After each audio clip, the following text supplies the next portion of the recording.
She stood alone in a ballroom full of 300 people, and every single one of them pretended not to see her. Olivia Hartwell, 30 years old, worth more than most small countries, wearing a gown that cost more than Nathan Carter made in 6 months. And still, she couldn't buy herself a conversation that lasted longer than 45 seconds. He watched her from across the room.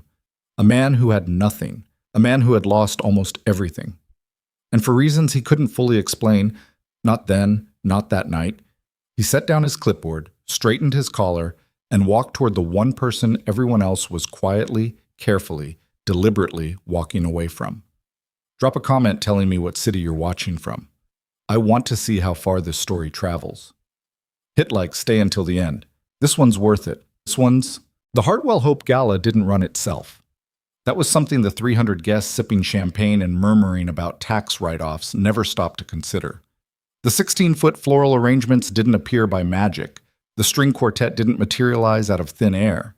The precisely timed lighting shifts, the temperature in the main ballroom held at exactly 68 degrees, the backup microphone hidden behind the podium in case the primary failed, none of it happened on its own. It happened because of people like Nathan Carter.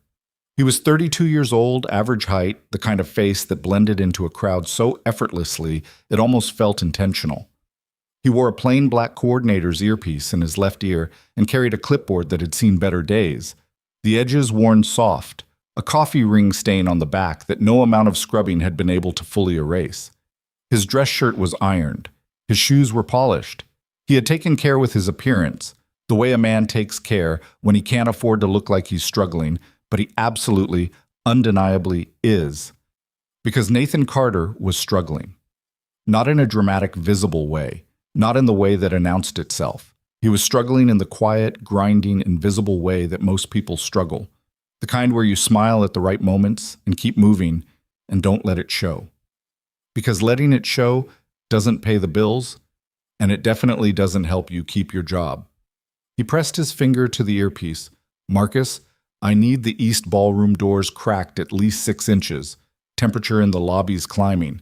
We're going to have people overheating before the keynote. A crackle. Then, on it! He made a mark on the clipboard and kept moving. Past the ice sculpture that had started sweating slightly more than he would have liked. Past the bartenders doing a quiet, professional job of pretending not to notice the guest who'd already had 4 drinks and was well on her way to causing a scene. Past the catering manager who shot Nathan a look that communicated approximately 11 different anxieties simultaneously, and to whom Nathan responded with a single calm nod that said, I see it, I'm handling it, keep moving. This was what he was good at. Invisible management, keeping things from falling apart. He had been doing it professionally for 4 years, and personally, for much longer than that. Yet, the earpiece crackled again. His babysitter. He pulled out his phone while still walking, balancing the clipboard under his arm with the practiced ease of someone who'd made that same motion approximately 10,000 times. Emma won't eat. She says the pasta has too many circles. I don't know what that means. Nathan almost smiled. He typed back one-handed. It means she wants the small shells, not the rotini. There's a box in the back of the cabinet, behind the oatmeal. She'll eat that. A pause. How do you know this stuff? I've been her dad for 6 years, he typed. I've cataloged every irrational food opinion she's ever had. Give me another decade and I'll have them all. He pocketed the phone. The smile faded. 6 years. Emma was 6 years old with her mother's stubborn chin and Nathan's tendency to go quiet when something bothered her. And she was the single most complicated and most important thing in Nathan Carter's life. She was also the reason he was standing in this ballroom tonight instead of somewhere else, doing something else, being someone else, because somewhere else and something else cost money, and Emma's after-school program cost money, and the rent on their 2-bedroom apartment in Pilsen cost money, and money was the one thing that Nathan Carter was in a constant, low-grade state of not quite having enough of. Her mother had left when Emma was 2. Not a dramatic exit. No screaming, no thrown dishes.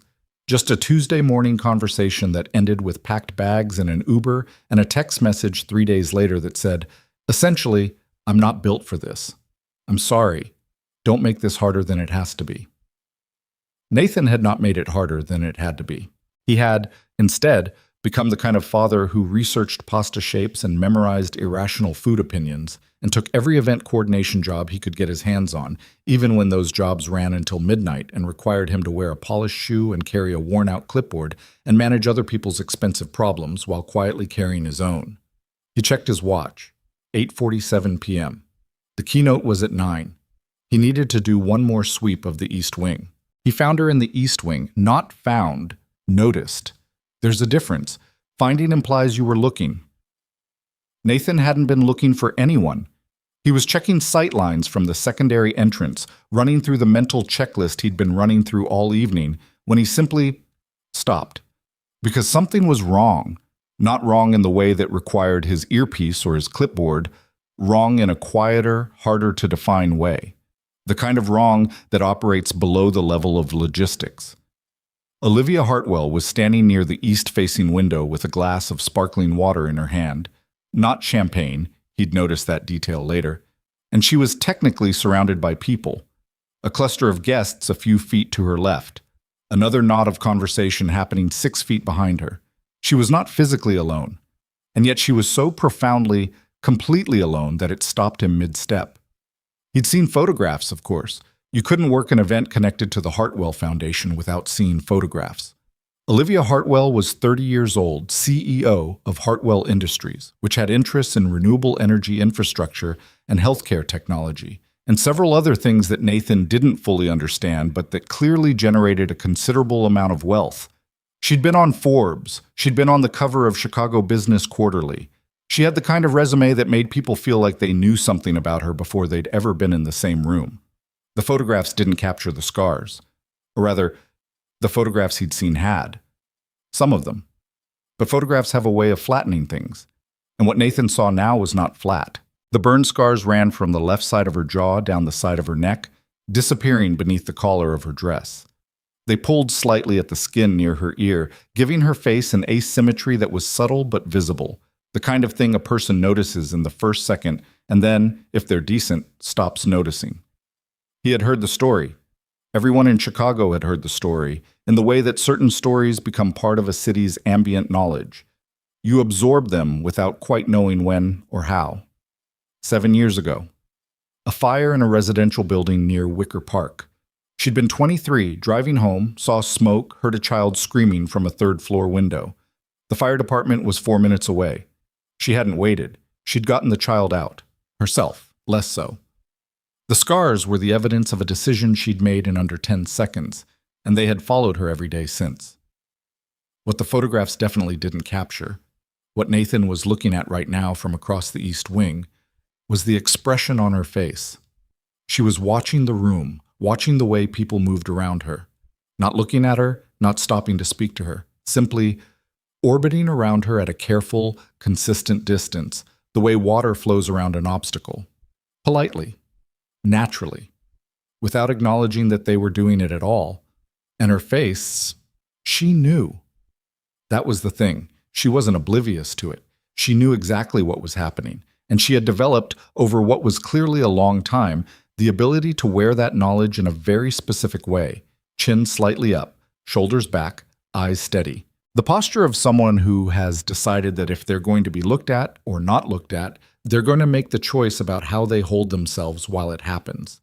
But underneath the posture, and Nathan was good at this, had always been good at reading the thing underneath the thing, was something that just looked tired. Not sad exactly, not angry, just tired, in the deep, worn-down way of someone who has been performing dignity for so long it has started to cost them something. He should have kept moving. He had a keynote to manage and a temperature issue in the lobby and a caterer who was one minor crisis away from a full meltdown. He kept looking. One of the guests near her, a man in a tuxedo that probably cost more than Nathan's monthly rent, laughed at something his companion said, and in the process turned his body fractionally, naturally away from Olivia. It wasn't a snub. It wasn't intentional. It was just a turn. A small, thoughtless repositioning of a body in space. Olivia's jaw tightened, just barely, just for a second. Then the posture came back, chin up, eyes steady. Nathan set down his clipboard on the nearest surface, a side table near the entrance to the hallway, and walked across the room. He had not planned what he was going to say. This was unusual for him. Nathan Carter was, by nature and by profession, a planner.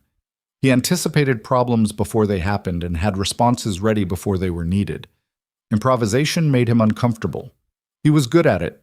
You had to be in event coordination, but he didn't like it.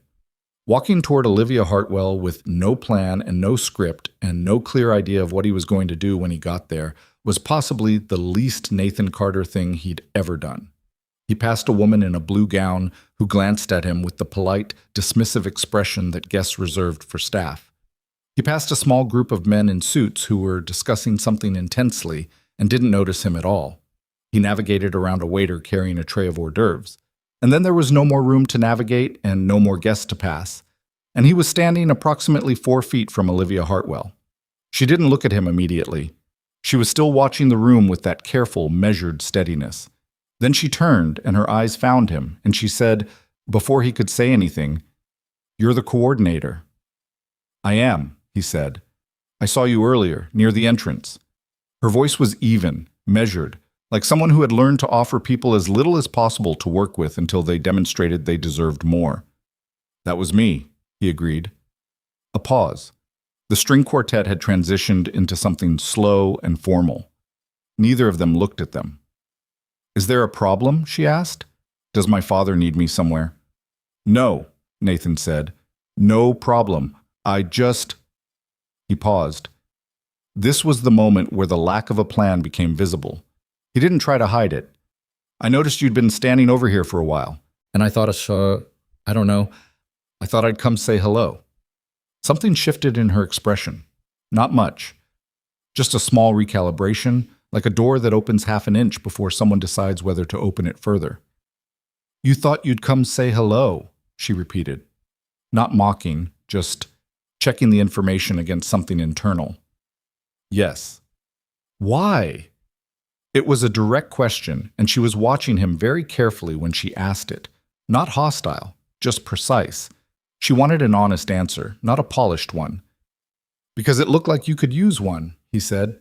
And then, because he was already this far in, and because everyone else seemed to be working pretty hard at not doing it. The silence that followed lasted about 3 full seconds. Then Olivia Hartwell said, "That's not wrong." "I figured." Another pause. The string quartet kept playing. Somewhere across the room, a woman laughed at something, the sound bright and distant. "Your clipboard," Olivia said. "Hmm?" She gestured with her sparkling water toward the side table where he'd left it. "You put it down before you came over." He hadn't thought she'd seen that. "I did." "Why?" "Because showing up to talk to someone while carrying a clipboard sends a message," he said. "It says this is part of my job. I didn't want it to say that." She looked at him for a long moment. "Is it part of your job?" "No," he said. "Not remotely." The door opened a little further. They talked for 11 minutes before the keynote. Nathan knew it was 11 minutes because he was tracking time. He always tracked time at events, an occupational tick he'd never managed to turn off. But it didn't feel like 11 minutes. It felt like the kind of conversation that occupies a different dimension from ordinary time, the kind where you surface afterward and discover that the world has continued moving without you and you have to catch up. She asked him what he did, not the job title, but the actual "what do you do," which he appreciated. He explained. He managed the logistics of events, the invisible architecture of how 300 people got fed and lit and heated and directed without any of them having to think about the machinery making it happen. "You make complicated things look simple," she said. "I try." "That's harder than most people think." "Yeah," he said. "It is." She talked about the foundation, carefully, in the way of someone who has learned that conversations about money and philanthropy can become uncomfortable very quickly, and who has developed a careful way of discussing them that keeps the discomfort at bay. The Hartwell Foundation focused on burn survivor resources and first responder family support. It had been her initiative. She said this without pride, just as a fact. "Personal reasons?" he asked. She looked at him. A flicker of something. Assessing whether he was asking the way most people asked, which was as a way of getting to the scars, to the fire, to the story. He met her eyes and didn't look anywhere else. "Yes," she said after a moment. "Personal reasons." "That makes sense." And he moved on. Didn't follow the thread, didn't press, didn't make it a moment.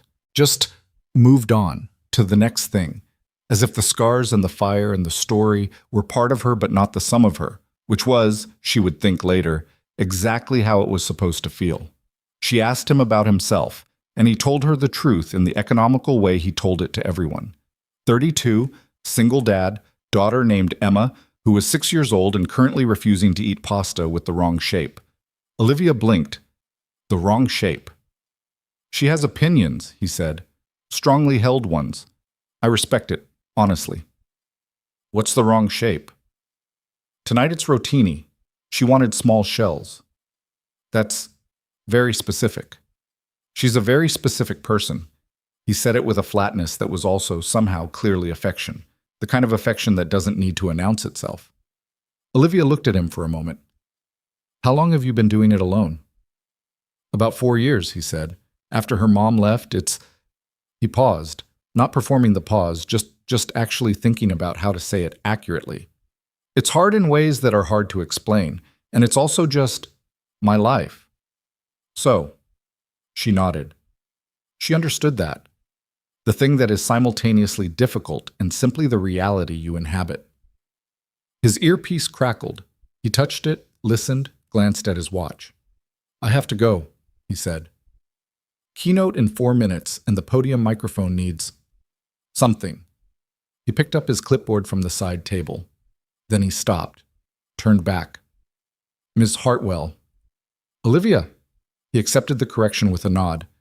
"Olivia, I'm glad I came over." "So am I," she said, and the door stayed open. He managed the keynote. He fixed the microphone issue, a loose connection in the receiver, nothing dramatic. He coordinated the transition between the formal program and the reception portion of the evening, which involved moving approximately 300 people from a seated configuration to a standing one without it feeling chaotic. He did all of this with his clipboard and his earpiece and his practiced, invisible competence. And then the band started playing. They'd shifted from the string quartet to a small ensemble for the reception, and the floor cleared for dancing, and Nathan was standing near the service entrance making a note about the timing of the dessert station when he heard his name, not on the earpiece, in the room. He turned. Olivia was standing at the edge of the dance floor, about 20 feet away. She had moved from the east window. Evidently, at some point in the last hour, she had moved, and she was looking directly at him with an expression that was somewhere between a decision and a question. She tipped her chin toward the floor. He looked at the floor. He looked back at her. He was holding a clipboard. He put the clipboard down. He crossed the room toward her, and she crossed the room toward him, and they met in the middle, and she said, her voice quiet enough that only he could hear it, "I don't actually know if you can dance." "I can't," he said. "Not well." "Perfect," she said. "Neither can I." He offered his hand. She took it, and they stepped onto the dance floor. The room noticed. It didn't do so noisily. There was no gasp, no pointed staring, no sudden awkward silence that announced itself. But Nathan felt it, the subtle shift in the ambient energy of the room, the way conversations faltered for half a beat, the way eyes moved and then moved deliberately away and then sometimes drifted back. He didn't look at anyone but Olivia. They were not good dancers. He had been honest about that. He moved with the careful, controlled stiffness of someone who knows the basic steps but has to think about them, and she was slightly better but not significantly, and together they were adequate, not graceful, not fluid, just two people moving in approximate rhythm to the music, which was something slow and familiar that Nathan couldn't quite name. "You're counting," she said. "I'm always counting," he said. "It's an occupational hazard." "Counting what?" "Currently? Steps. Usually it's timing, budget hours, pasta shapes." She laughed. It was a small laugh, quickly controlled, like someone who'd gotten out of the habit of laughing openly in public and still felt the muscle memory of it without quite trusting it. But it was real. He heard the realness in it. "How long has it been?" he asked, not as a pointed question, not as a therapeutic inquiry, just as a question, which was somehow the right way to ask it, since someone asked you to dance. She was quiet for a moment. 1 step, 2 steps. The music turned over. Define asked, she said finally. Technically, an investor asked me to dance at a conference in March. He spent the first 30 seconds not quite looking at me and the next 30 seconds talking about himself. That's not being asked to dance, Nathan said. That's being used as a mirror. She looked at him. Yes, she said. That's exactly what it is. They kept moving, not gracefully, just honestly. Your daughter, she said. Emma. Yeah. She sounds real. He considered that. Real as opposed to what? I meet a lot of children whose parents talk about them, she said. They talk about them like achievements, or talking points, or both. The way you talk about her, it sounds like, I don't know, like you're actually paying attention to a specific person. She is a specific person, he said. The most specific person I know. Does she look like you? She looks like her mother mostly, but she's got this. He paused, trying to find the right description. This way of going quiet when she's figuring something out. Just completely still, thinking. My sister says she got that from me. I don't know. Feels like she got everything the best possible version of everyone and then made it her own. The song shifted, moved into a new phrase. You're a good father, Olivia said. I don't know about good, he said. I'm a present one. I'm there. I think that counts for a lot. She was quiet for a moment. When she spoke again, her voice was very even, the way it gets when someone is careful. My mother left when I was 11, she said. My father is wonderful, but he was busy. He was always very, very busy. And I learned to be contained, independent, self-sufficient. A pause. It's useful. It's also lonely. Yeah, Nathan said. It is. He didn't say anything else, didn't fill the space with reassurance or redirection, just let it sit there between them, acknowledged. The music kept playing. Richard Hartwell was 64 years old, and in those 64 years he had developed what he privately considered to be a reasonably reliable ability to read people. It was not infallible. He had made mistakes, investment mistakes, partnership mistakes, and the one enormous personal mistake of allowing his marriage to drift until drifting became permanent, a wound he carried in the quiet way of men who have decided that expressing it serves no useful purpose. But he was good at watching people, good at understanding, in the way that competent business people sometimes are, what was actually happening beneath what appeared to be happening. He was watching his daughter dance. She was not happy. He knew that. Had known it for longer than he wanted to admit. Since the fire, she had rebuilt her professional life with a determination that bordered on frightening, and he had watched her do it and been proud and also quietly terrified, because what he could see and what she could not was that she was building a very impressive structure on a foundation of sheer will, and will alone was not a foundation. It was a holding pattern. She was good at performing okay. She had always been good at that. But what he was watching right now on the dance floor was not a performance. She was laughing at something the man said. A small laugh, quickly reined in. She still did that, still defaulted to containment, but real, undeniably real. He had not seen her laugh like that he counted. He didn't like the number he arrived at. The man was nobody Richard recognized. Staff, from the look of it. He'd seen him earlier with a clipboard and an earpiece, doing the invisible work that made events like this function. Young, earnest, not trying to impress anyone. That, Richard thought, watching the way his daughter's posture had changed, the way she was leaning into the conversation instead of maintaining the careful, upright distance she usually maintained, that might be the whole point. He pulled out his phone and called his assistant. I need some information, he said quietly, stepping away from his own conversation. There's a young man on the event coordination team tonight. Dark dress shirt, no tie. Find out his name and his employment history and whatever else you can find. I'll need it by morning. He pocketed the phone. On the dance floor, Olivia was still dancing. The man was clearly not a particularly good dancer. Too careful, too controlled, like someone executing a plan rather than feeling music. But he was fully present. His attention didn't wander. He didn't glance around the room or check his phone or do any of the 100 small things people did when they were partially elsewhere. He was just there, talking to her, looking at her, not at her scars, not at the room around her, not at whatever advantage proximity to a Hartwell might represent. At her. Richard Hartwell, who was 64 years old and reasonably reliable at reading people, recognized this. He went back to his conversation, and he spent the rest of the evening thinking. The song ended.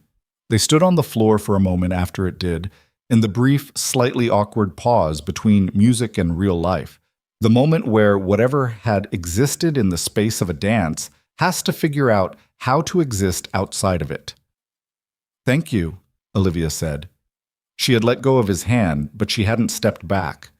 "For earlier, for coming over, for this." "Don't thank me for being a decent person," Nathan said. "It lowers the bar." Something crossed her face. Not quite amusement, not quite emotion. Something in between. "It's not as low a bar as it should be," she said. "I know." He picked up his clipboard from where he'd set it down at the edge of the floor. "The rest of the evening is going to run fine. You don't need to stay for any of it if you don't want to." She glanced around the room. The guests, the murmuring, the careful distance orbiting that had resumed its natural rhythm now that the dance was over and the moment of interruption had passed. "I know," she said. "I might stay anyway." "Okay?" "Nathan," he paused. "Your daughter," she said. "The one who only eats small shell pasta." "Yeah." "Is she okay tonight? With the babysitter?" He thought about it, genuinely thought about it, ran through the text exchange, the pasta situation, Emma's general state of being 6 years old and navigating the world with her particular quiet intensity. "She's okay," he said. "She's probably asleep by now. She'll be fine." "Good," Olivia said, simply, without elaborating. He nodded once and walked back toward the service entrance, clipping his earpiece back in, already registering the voice on the other end asking about the dessert station timing. Behind him, Olivia Hartwell stood at the edge of the dance floor. She did not watch him go with the kind of look you'd put in a movie. She just stood there, in the room that had spent all evening making space around her. And she breathed, and she held her sparkling water, and she thought about something. She stayed for another hour. Nobody who worked for Richard Hartwell failed to notice. Nathan got home at 2 a.m. The babysitter, a grad student from the neighborhood who had been Emma's after-school care solution for the past year, was asleep on the couch with a textbook open on her chest. Nathan paid her in cash, walked her to the door, came back inside. The apartment was quiet in the particular way apartments get quiet in the very late hours. Not silent, because there was the hum of the refrigerator and a distant siren and the sound of someone's television through the wall, but quiet in the sense of inhabited stillness, the sense of a place that holds lives. He checked on Emma. She was deeply, completely asleep, her face slack and unguarded in the way children's faces are only when they're entirely unconscious. Her left foot had escaped from beneath the covers. Her stuffed elephant, Gerald, named by Emma with the casual authority with which children name things, was tucked under her arm. Nathan stood in the doorway for a moment. He thought about what Olivia had said. "It sounds like you're actually paying attention to a specific person." He was. He tried to be. He didn't always manage it. There were days when he was so tired that he knew, even in the moment, that he wasn't fully there, wasn't fully present, was going through the motions of fatherhood rather than inhabiting it. Those days scared him more than any financial stress or professional pressure. Those days, he thought, were the days he had to watch out for. But mostly he tried. Mostly he managed it. He pulled Emma's foot back under the covers. Gerald was rearranged. He stood there another moment. Then he went to the kitchen and drank a glass of water and sat down at the small table where he and Emma ate their meals. The table that had a slight wobble on one leg that he'd been meaning to fix for 4 months and hadn't gotten to. And he thought about a woman standing alone in a ballroom of 300 people, holding sparkling water instead of champagne, wearing her scars like something she'd decided to own, even though the decision clearly cost her something every day. He thought about the way she'd laughed, the small, quick laugh of someone relearning how. His phone buzzed. Unknown number, Chicago area code. He almost let it go to voicemail. It was 2 in the morning, and then something made him answer. Nathan Carter, he said. Mr. Carter. A woman's voice, professional, smooth. I apologize for the hour. My name is Diana Phelps. I'm calling on behalf of Richard Hartwell. Nathan set down his glass. Okay.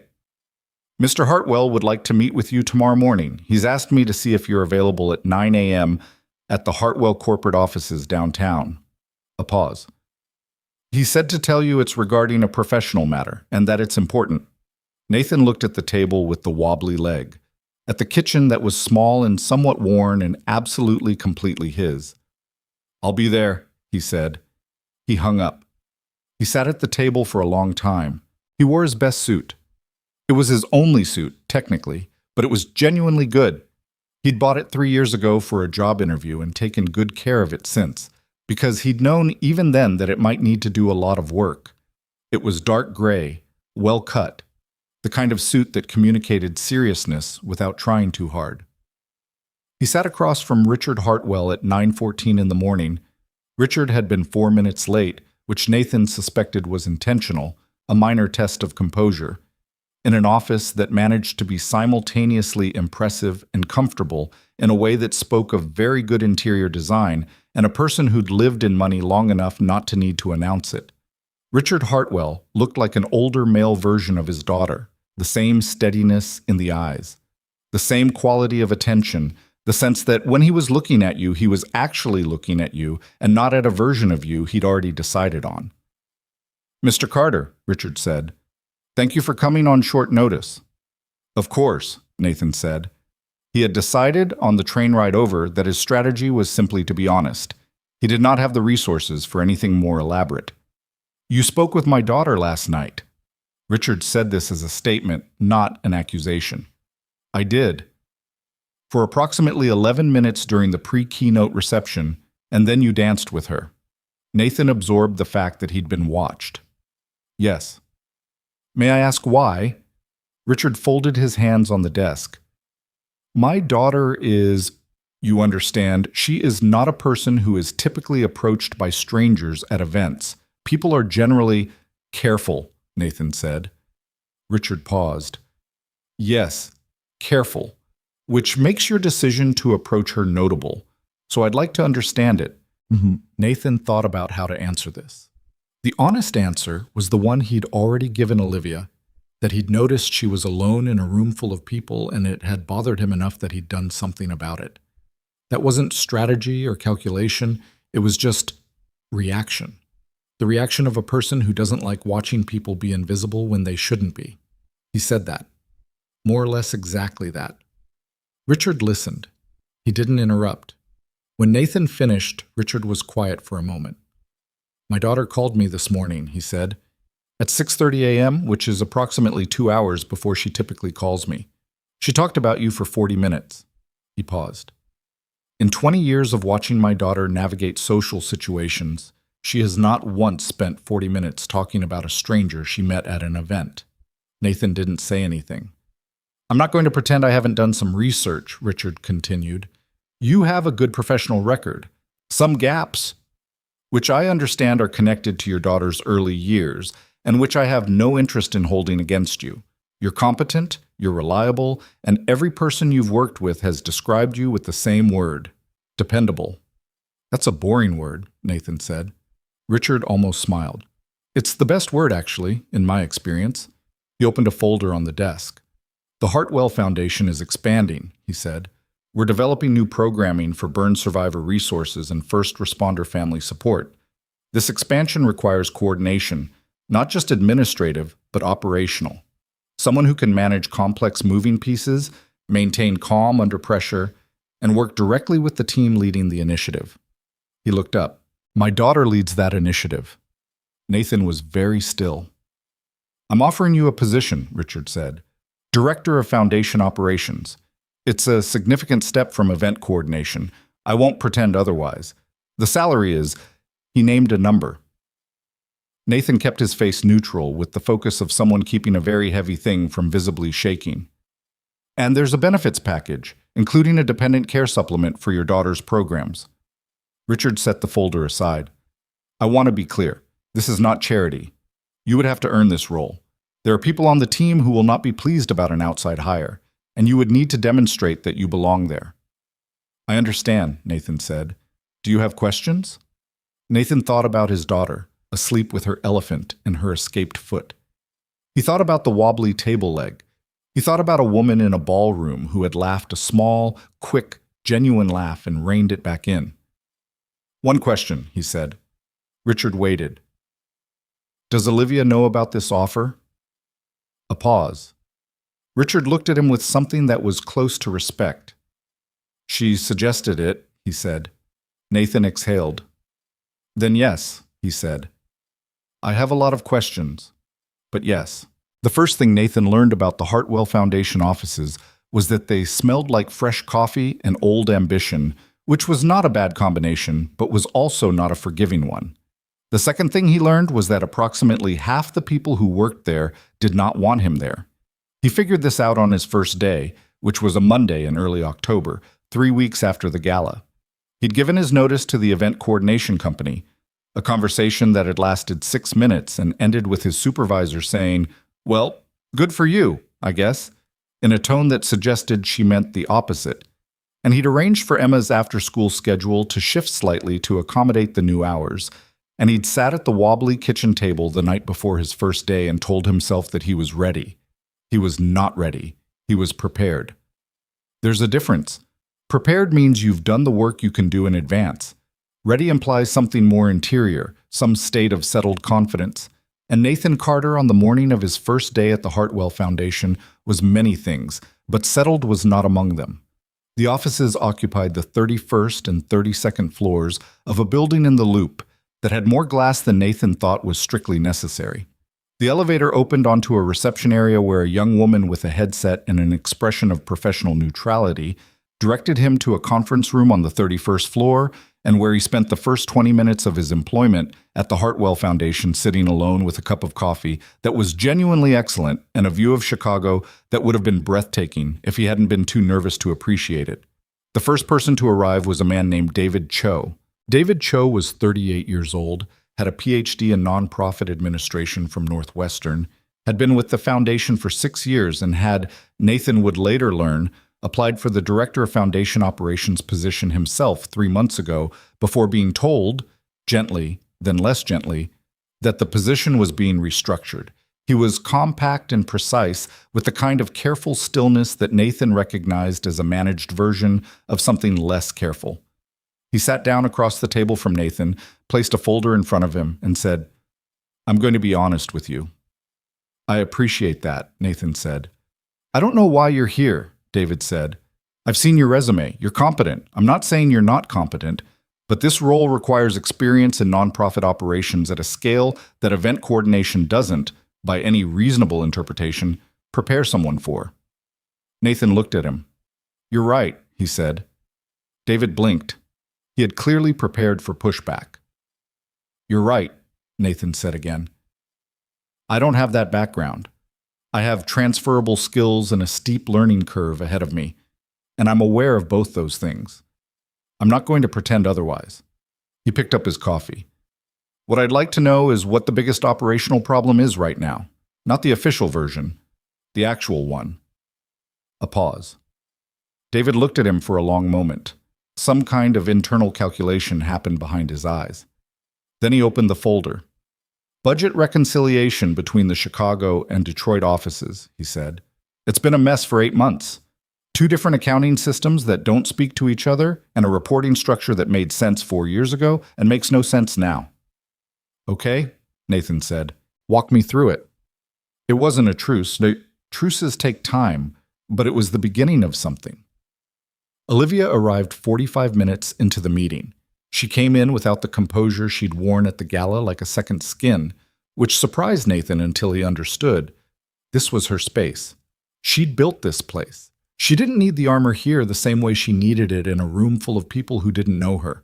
She was wearing dark trousers and a plain blazer, and she had a coffee in her hand, and she was already talking before she sat down, picking up the budget discussion as if she'd been in the room the whole time. "The Detroit system is the problem," she said, dropping into the chair at the head of the table. "It's legacy software. They've been patching it for years, and every time we try to migrate them, they find a new reason why the timing isn't right." She looked at Nathan. "Morning." "Morning," he said. "You look slightly terrified." "I'm fine," he said. "You look slightly terrified," she said again, without cruelty, just as an observation. "That's okay. David looked the same way as first week. He'll tell you it's a normal response to this place." David, who had clearly not expected to be recruited as a character witness, said, "It's a normal response to this place." "See?" Olivia set down her coffee. "Now, budget reconciliation. Nathan, here's your first real assignment. By the end of this week, I want a one-page summary of what's actually broken, not the official version, not the polite version. What is actually wrong, and what would it take to fix it? Can you do that?" "Yes," he said. "Good." She looked at David. "Help him." David, who had come into the meeting prepared to be resistant, looked at Olivia, looked at Nathan, and said, with the slightly deflated air of someone whose trajectory has been adjusted by circumstance, "Fine." It was not, Nathan thought, a warm beginning, but it was a real one. The first week was hard in ways he hadn't anticipated. Not because the work was beyond him. It wasn't, once he got inside it, once he started pulling threads and following them, but because the emotional texture of the place was more complicated than he'd expected. The foundation operated with the passionate intensity of people who genuinely believed in what they were doing, which was admirable, but also meant that disagreements carried more weight than they would in a purely commercial environment. When David pushed back on Nathan's read of the budget situation, it wasn't just professional friction. It was the friction of someone who cared deeply about the mission and wasn't yet sure whether Nathan did. Nathan delivered the one-page summary on Thursday. It was actually 1.5 pages, which he apologized for, and which Olivia dismissed with a wave of her hand. She read it in front of him, which he found slightly nerve-wracking, the way any teacher reads a student's paper in front of them. Her expression didn't change much while she read. When she finished, she set it down and said, "You found the thing nobody wanted to say." "The Detroit office director is the problem," Nathan said. "The software is fine, actually. It's old, but it works. He's been using the migration discussion as a way to delay accountability on some spending categories that don't add up." "I know," Olivia said. Nathan paused. "You already knew." "I suspected. I didn't have documentation, but..." She tapped the pages. "Now I do." She looked at him. "How did you get this? David's been trying to untangle it for months." "I asked different questions," Nathan said. "David's been asking what's wrong with the system. I asked the administrative staff what they were afraid of getting asked about. People who are protecting something usually know exactly what it is." She looked at him for a moment. "That's either very smart or very unkind." "It's both," he said. "Usually the useful things are." She almost smiled. He was starting to recognize the almost smiles, the slight change around her eyes, the small compression at the corner of her mouth. She kept them short, like the laugh at the gala, like someone who decided some time ago that visible emotion was a liability and hadn't quite been able to undo that decision even when she wanted to. "David is going to be annoyed," she said. "David is going to be annoyed regardless," Nathan said. "Might as well give him a reason that's actually my fault." This time she did smile, briefly, fully. It lasted about 2 seconds, and then it was gone, and she picked up the pages again and said, "I'll handle the Detroit situation," in the tone of someone who has already decided exactly how she's going to handle it. He went back to his desk and sat down and did not think about the smile for the rest of the afternoon. He thought about it on the train home. Emma was awake when he got there, which she was not supposed to be at 8:30 on a school night, sitting on the kitchen floor with her blocks arranged into a structure of architectural ambition that defied several physical laws. "You're supposed to be in bed," he said. "I was thinking," she said without looking up. "About?" "About whether a tower can have 2 bottoms." He sat down on the floor next to her, still in his work clothes, jacket still on. "That's a philosophy question. It's a building question. Those are sometimes the same thing." She considered this with the grave seriousness she applied to most things. Then she handed him a block. He added it to the tower. "How was your first week?" she asked. She had been asking about his first week all week, which he found both touching and slightly exhausting. "Hard," he said. "Good. Both. Did you make any friends?" "I don't know yet." She nodded as if this was a satisfying answer.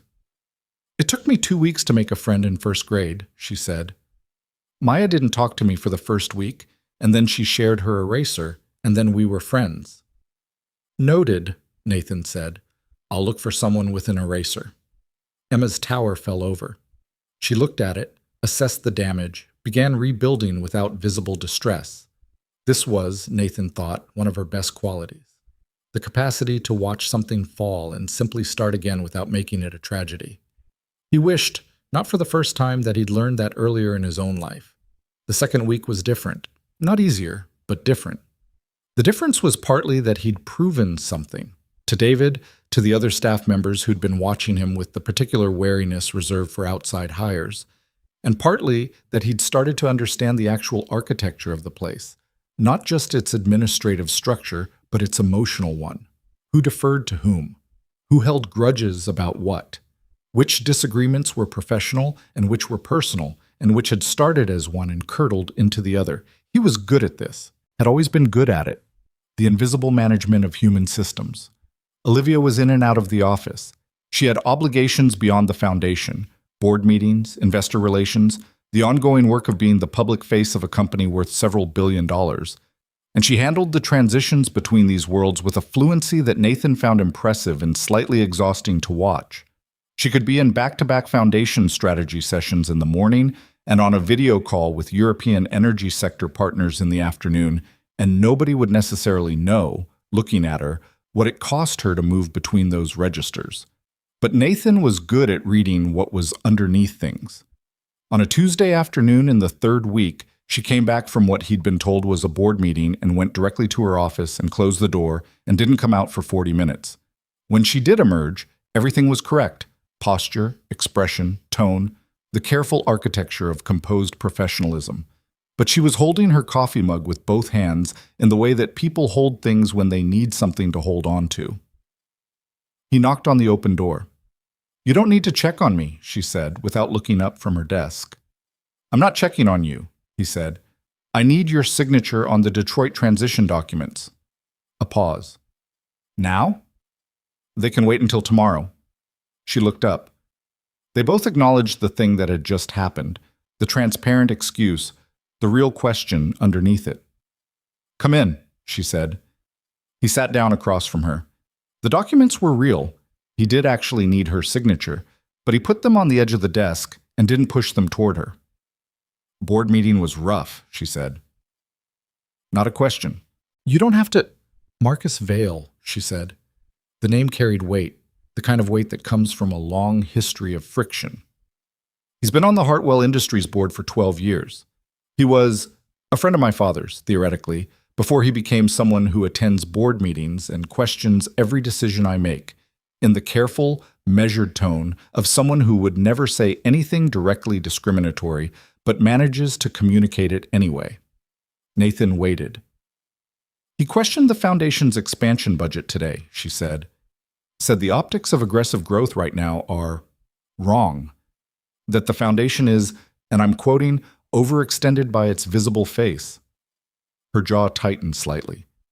"The foundation's visible face is me. He was talking about me." "What did your father say?" "He defended the budget." A pause. He didn't address the actual comment. He never addresses the actual comment. He defends the budget and the strategy and the numbers, which are all defensible. And he doesn't say, "What you're really saying is that you think my daughter should stay less visible, and that's not acceptable." "Would you want him to?" She looked at him.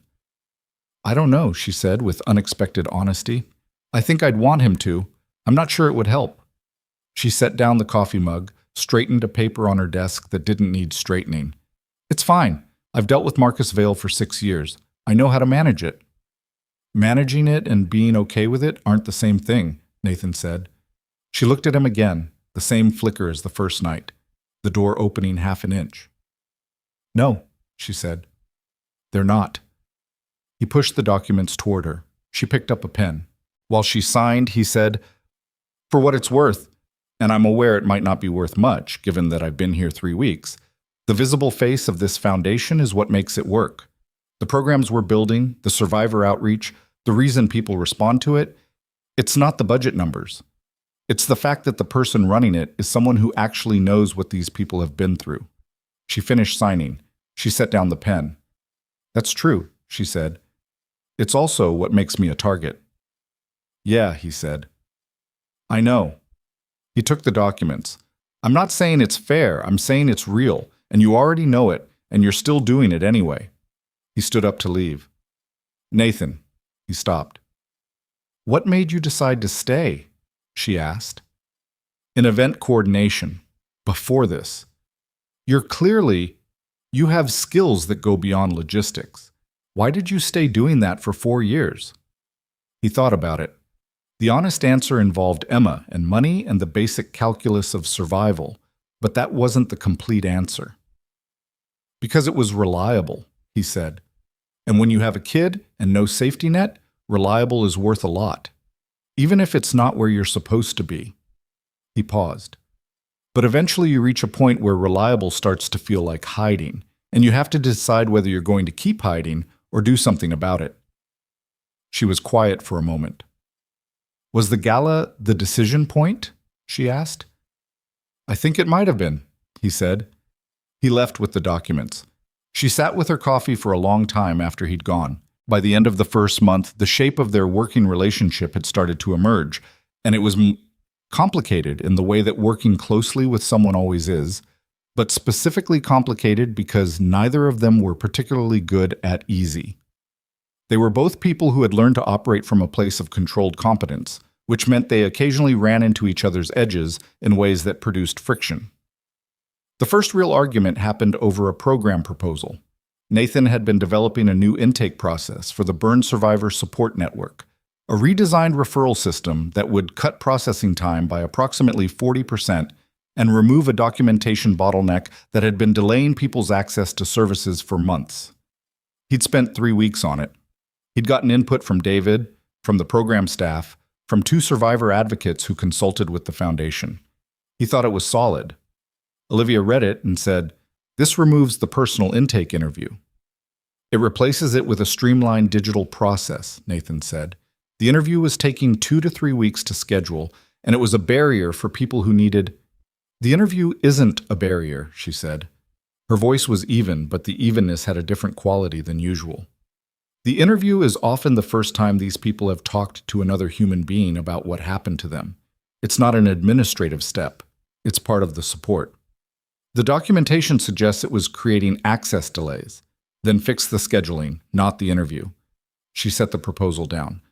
"I know this looks like inefficiency from a logistics standpoint, but you haven't—" She stopped. "Say it," he said. She looked at him.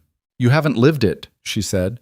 "You're looking at this from a systems perspective, and the systems perspective is useful, and you're right that the documentation bottleneck is a problem, but you're optimizing something that isn't just a system. It's people's first real point of contact with the understanding that they're not alone." The silence in the room lasted a long time. Nathan looked at the proposal. He thought about what she'd said. He thought about the fact that she was right, not entirely, not about every element, but about the core thing. He had been looking at it as logistics. He hadn't been wrong about the problem, but he had been wrong about the solution. "Okay," he said. She blinked. "That's it?" "You're right," he said. "I'll rework it. Keep the intake interview, restructure everything around it instead of removing it." He picked up the proposal. "But the scheduling system has to change. People are waiting 3 weeks. That's fixable." "I agree," she said after a moment. "Then I'll fix that part." Another pause. He was at the door when she said, "Most people argue longer." "I'm not arguing with you because I'm wrong," he said. "That would be a waste of both of our time." She was quiet for a second. "You could have just said you agreed." "I wanted you to know I'd actually thought about it," he said. "Not just deferred."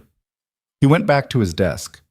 She stayed in her office for a while, staring at the revised proposal he'd taken with him. thinking about the difference between someone who backed down and someone who changed their mind. The program went through 2 more revisions before they both agreed on it. The scheduling system was restructured. The intake interview was preserved and enhanced. Access times dropped from 3 weeks to 4 days. David, who had been watching the whole process with the expression of someone monitoring a structural experiment, said to Nathan one afternoon, "For what it's worth, and I'm aware I was not exactly welcoming at the beginning." "You were fine," Nathan said. "I was not fine," David said. "But for what it's worth, that proposal process was good. She doesn't let people push back on her like that, usually." "She doesn't let people push back poorly," Nathan said. "If you have a real point, she'll hear it." David considered this. "You figured that out fast." "I've been reading people in difficult situations for years," Nathan said. "Event coordination is basically crisis management with better catering." David almost laughed. It was the closest they'd come to comfortable. It was also during the 4th week that Emma met Olivia for the first time. It was an accident, the way things that matter are sometimes accidents. Nathan had arranged for Emma to be picked up from school by his neighbor, Mrs. Petrova, on Tuesdays and Thursdays. But on this particular Thursday, Mrs. Petrova had a doctor's appointment that ran long, and the school's aftercare had closed, and Nathan had gotten a call at 4:15 from an increasingly stressed school administrator. He'd had a meeting with Olivia at 4:30 to review the expanded state program proposals. He called to reschedule. She called back before his voicemail finished. "What's the emergency?" "Not an emergency," he said, already moving toward the elevator. "Emma's aftercare fell through. I need to go pick her up. I'm sorry about the meeting. We can push to tomorrow morning." A pause. "Where's the school?" He told her. "That's 12 minutes from here," she said. "Bring her back. We can do the review while she's settled." He stopped walking. "You don't have to show—" "Nathan," she said. "Go get your daughter." The elevator doors opened. Emma, when he arrived, was sitting on the school steps with her backpack on her lap and Gerald tucked under her arm. She sometimes brought Gerald to school on hard days, a habit Nathan had privately decided not to address until it became a problem. And she was watching the street with the particular quiet focus she used for things she was trying to figure out. "Mrs. Petrova had a long appointment," he said. "I know," she said. "She texted you. I saw you check your phone at lunch." He looked at her. "How did you know the text was from Mrs. Petrova?" "Because you made your problem to solve face," Emma said, standing up and tucking Gerald more firmly under her arm. "Not your bad news face. Your problem to solve face." He picked up her backpack. "You have too many faces cataloged." "You have too many faces," she said, which was not quite a logical response, but delivered with enough confidence that it didn't need to be. They took a car back to the foundation. On the way, Emma looked out the window with the steady, absorbing attention she paid to cities, and Nathan fielded 2 work emails and tried not to think too hard about what he was about to walk into. He had not talked to Emma about Olivia. There hadn't been a reason to. Their interactions had been professional, and whatever existed beyond professional, Nathan had chosen not to examine too closely because examining it would require deciding what to do about it, and he wasn't there yet. Olivia was in the small conference room off the main office, documents spread across the table, when they came in. She looked up. Emma, who was 6 years old and had not yet learned the social skill of pretending not to stare at things she was trying to understand, looked at Olivia's face for approximately 3 full seconds, the scars, the asymmetry, the visible evidence of something that had happened, and then said, "Did that hurt?" Nathan opened his mouth. Olivia said, "Yes, a lot." Emma nodded, processing. "My friend Kieran fell off the jungle gym last year and got a scar on his chin. He said it hurt a lot too." She looked at Olivia with a kind of neutral, empirical curiosity. "Does it still hurt now?" "Not usually," Olivia said. "Sometimes when it's cold." Kieran says the same thing.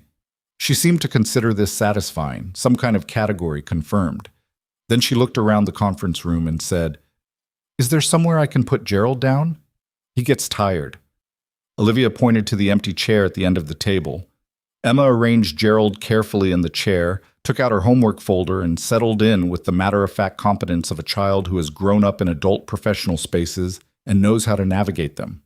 Nathan realized he had been holding his breath. Olivia was looking at Emma with an expression he hadn't seen on her before. It wasn't the careful, measured look she used for most things. It was something quieter and more open, something that didn't have the armor in it. "She's exactly like you described," Olivia said, very quietly, to Nathan. "She's more than I describe," he said. "I can never quite get it right." "No," Olivia said. "I imagine you can't." They did the review with Emma at the end of the table, working through her math homework with the focused intensity she applied to everything, occasionally asking Nathan for help in a tone that suggested she expected him to have an answer ready. He always did. It was a small economy between them, this expectation and its fulfillment, and Nathan barely thought about it until he looked up and saw Olivia watching it with an expression that was careful. The way you're careful with something fragile.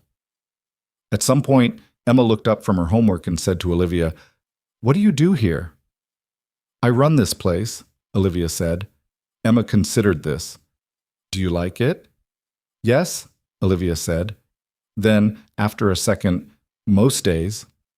"My dad says most days is good enough," Emma said, with the authority of someone quoting scripture. "Your dad is right," Olivia said. Emma returned to her math.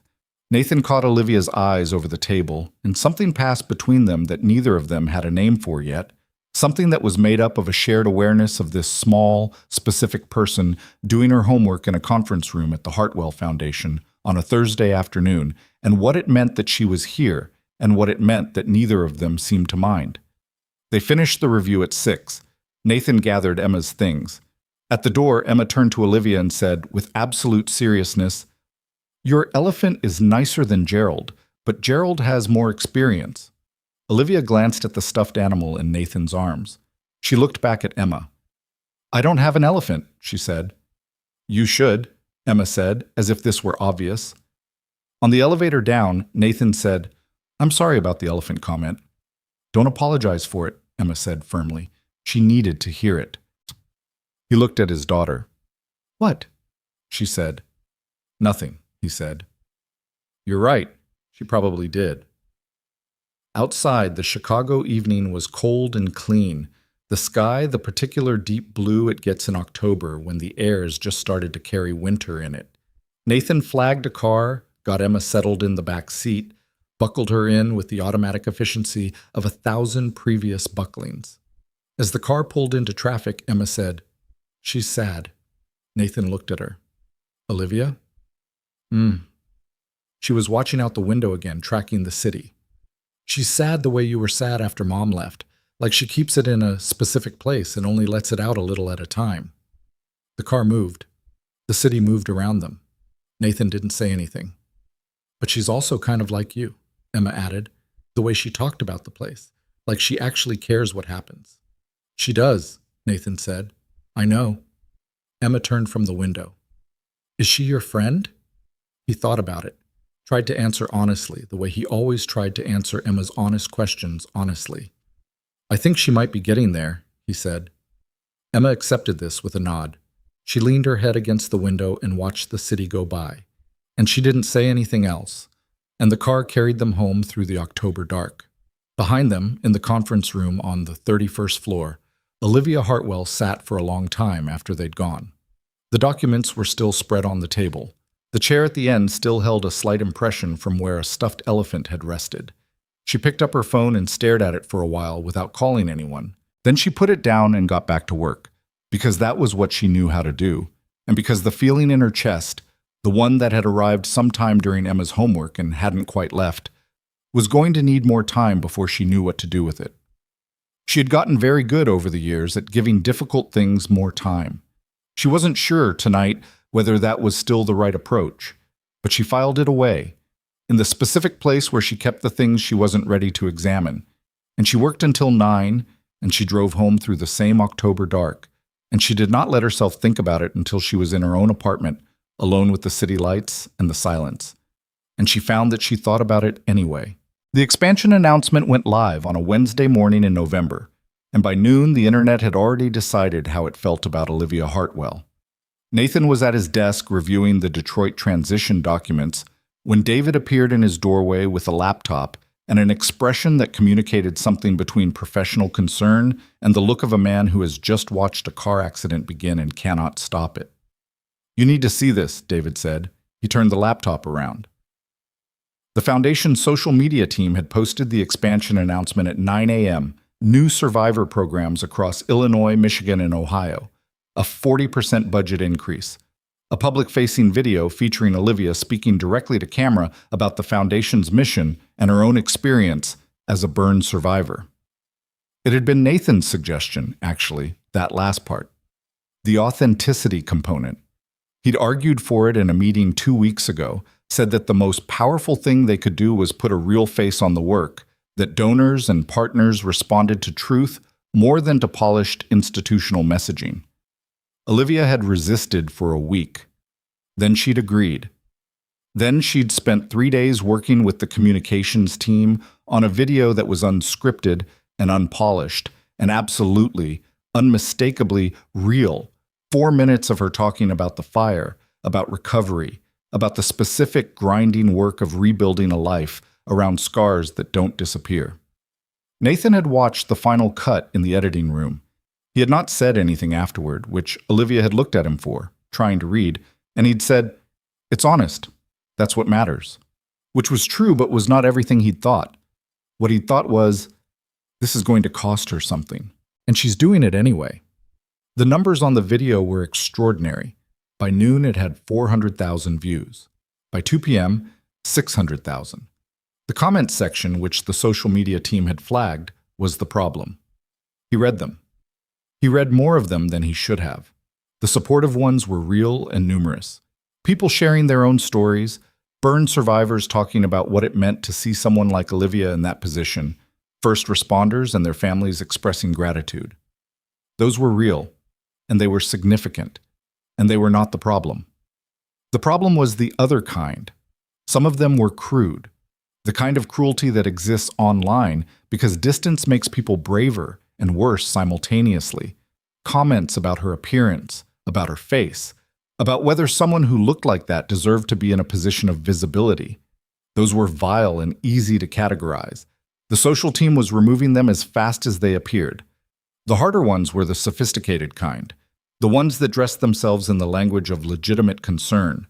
Investor blogs questioning whether the Foundation's expansion was financially prudent. Business commentary accounts picking up on Marcus Vail's language from the board meeting. Overextended, mismanaged optics, questions about leadership. Without attributing it to anyone, just releasing it into the information ecosystem where it could circulate and accumulate credibility through repetition. A finance podcast that ran a 12-minute segment on whether emotionally driven leadership was appropriate for an organization of the Foundation's scale, never naming Olivia directly, but using a photograph of her as the thumbnail image. "Who's feeding this?" Nathan asked. David sat down across from him. "We don't know for certain." "Best guess?" A pause. The language is very consistent with some of the board faction that's been pushing back on the expansion budget, David said carefully. "Marcus Vail." "We don't know." "Best guess, David." David looked at him. "Yes, probably." Nathan set the laptop down. He was doing the math, not budget math, but the other kind. The math of how much pressure a person could absorb before it altered their trajectory. "Where is she?" he asked. "Her office. She's been in there since the podcast segment hit. Is she taking calls?" "She told her assistant to hold everything." Nathan stood up. He knocked on Olivia's office door and didn't wait for an answer, which was something he'd learned she both hated and in certain moments needed. Someone who didn't stand outside waiting for permission to enter. She was at her desk, the laptop was open in front of her, and she wasn't reading whatever was on the screen. She was looking past it, at the middle distance, in the particular way of someone whose thoughts are moving faster than they want them to. She looked up when he came in. "How bad is it?" she asked. Her voice was even. Everything about her was even. Posture, expression, tone. but the evenness had the quality of something held under significant pressure. The supportive response is genuinely significant, he said. 600,000 views in 5 hours. The survivor community response alone, Nathan! She cut through it. How bad is it? He pulled a chair to the side of her desk rather than sitting across from it. Not a confrontation. A different configuration. The negative response is coordinated, he said. It's not organic. Someone is placing specific language in specific channels, and it's amplifying. The question of who is pretty clear, and the question of what they want is also pretty clear. They want you to retract, go quiet, reduce your public profile. She absorbed this. They've been wanting that for 6 years, she said. I know. The video was my decision, she said. I want to be clear about that. You suggested authenticity, but the specific form of it, showing my face, talking about the fire, not softening it, that was my decision. I know that too, he said. I'm not here to revisit the decision. Then why are you here? He looked at her. She was looking back at him with the directness she always had, the quality of attention that didn't let you get away with vague answers. Because you've been in this office for 2 hours and I want to know if you're okay, he said. And because okay is a word you use to mean several different things, and I'm specifically asking about the real version. The silence lasted a few seconds. I knew this would happen, she said. I told myself I knew it would happen and that I was prepared for it. And I thought I was. She turned the laptop toward him. The podcast thumbnail was visible, her photograph slightly low angle, the scars emphasized by the framing in a way that was not accidental. They're not wrong that I'm making decisions partly from personal experience. They frame it as a weakness. I've always thought it was the opposite. It is the opposite, Nathan said. People who build programs for communities they understand always do it better than people who are doing it theoretically. That's not a controversial statement. It's controversial when the person building the program looks like me, she said. Flat, not bitter, just accurate. He didn't argue with that. It was true. The finance podcast segment, she said. The emotionally driven leadership thing. My father's going to call me tonight and not say what he's thinking, which is that maybe I should slow the expansion, give the board time to recalibrate. He's going to say it as a strategy question. It's going to sound very reasonable. What are you going to say? She looked at the window. Outside, Chicago in November was gray and clean, the lake visible on the horizon, flat and cold. I don't know yet, she said. I know what I want to say. I don't know if it's the right call. What do you want to say? That I'm not slowing down, she said, that the expansion timeline stays, that we double the communication effort and put me in every room that will have me, and we make the case directly instead of letting other people define the narrative. A pause. And that if Marcus Vail wants to have a direct conversation about foundation leadership, he can call me himself instead of feeding his talking points to business podcasts. That last part might need some editing, Nathan said. Despite herself, something moved across her face. Yes, I know. The rest of it, he said. Is that what you actually believe, or is it what you know you should believe? It was the harder question. She knew it was the harder question, and she sat with it for a moment instead of reflexively answering it. Both, she said finally. Which is confusing, actually. I believe it. I also know that the version of me who's had a good night's sleep and isn't looking at 600,000 views and a coordinated negative campaign believes it more cleanly than the current version of me. That's fair, he said. I'm tired, she said.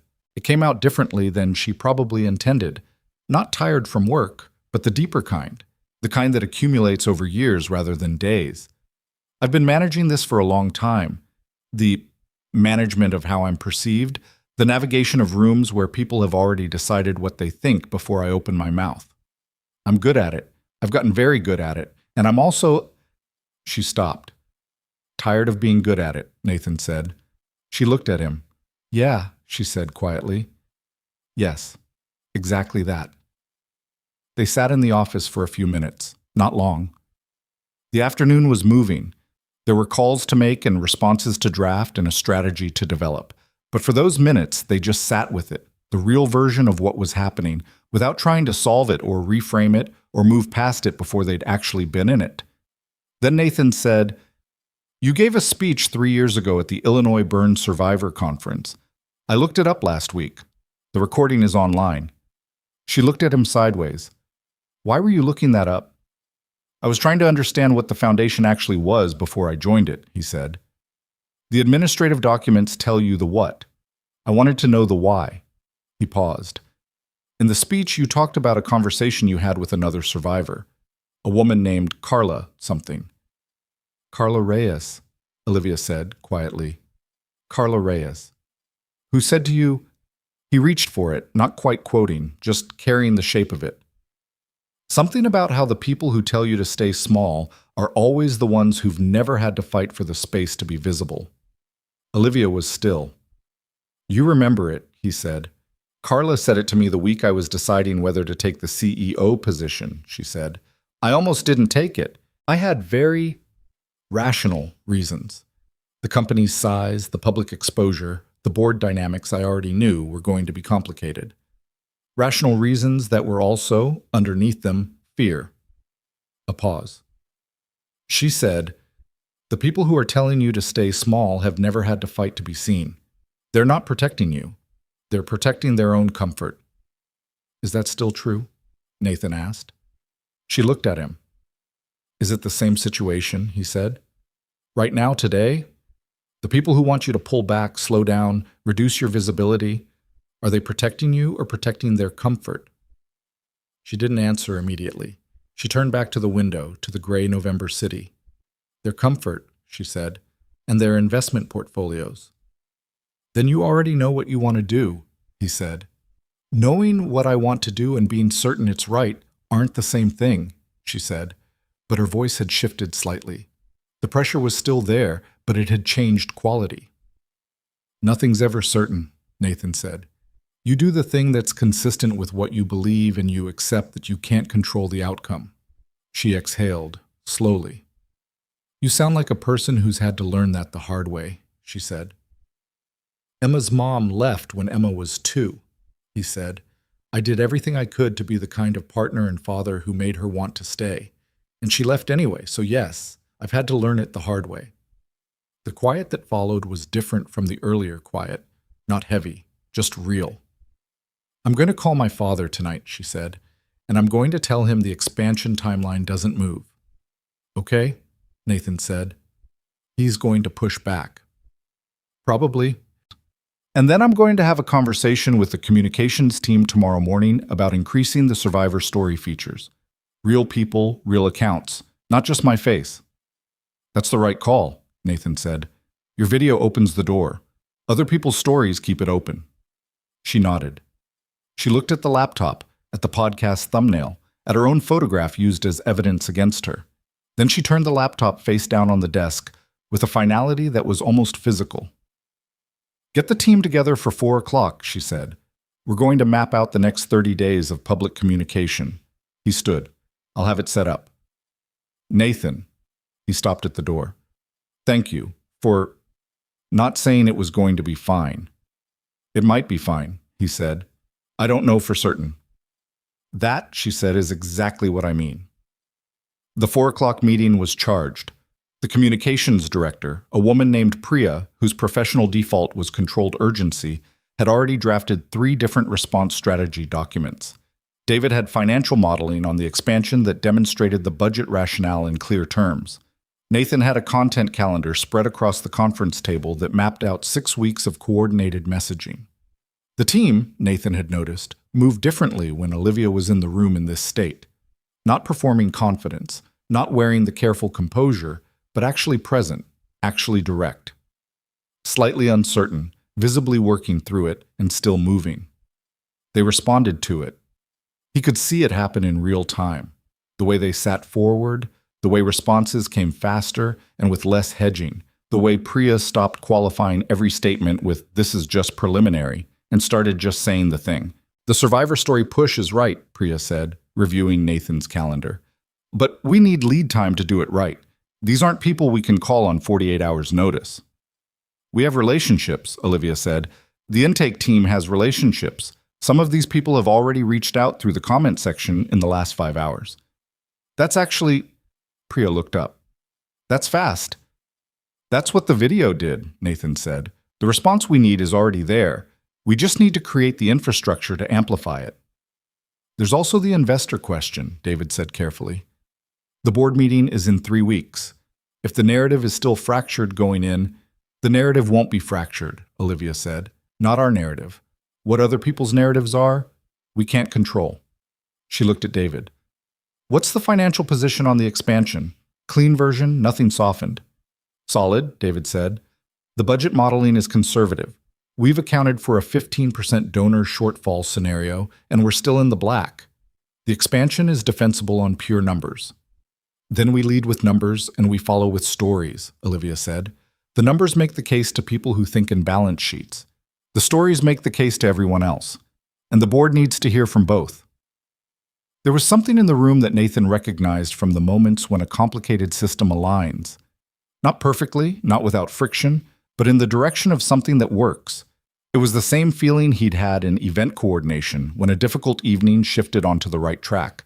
A collective settling, a sense of direction confirmed. He caught Olivia's eye across the table. She didn't smile exactly, but the pressure behind her expression had changed again. They worked until 8 p.m. Richard Hartwell called at 9:15.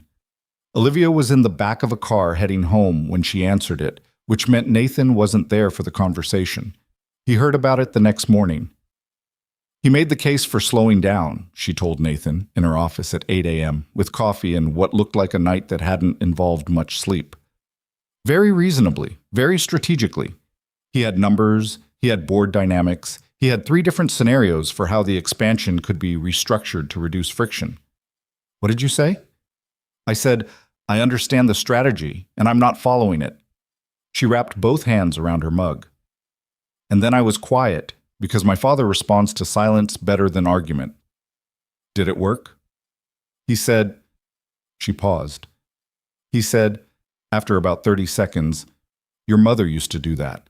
Go quiet and let the weight of it land. A longer pause. He's never said anything like that before. About her. Nathan was quiet. And then he said he'd back whatever decision I made at the board meeting, she said. Not enthusiastically, but clearly.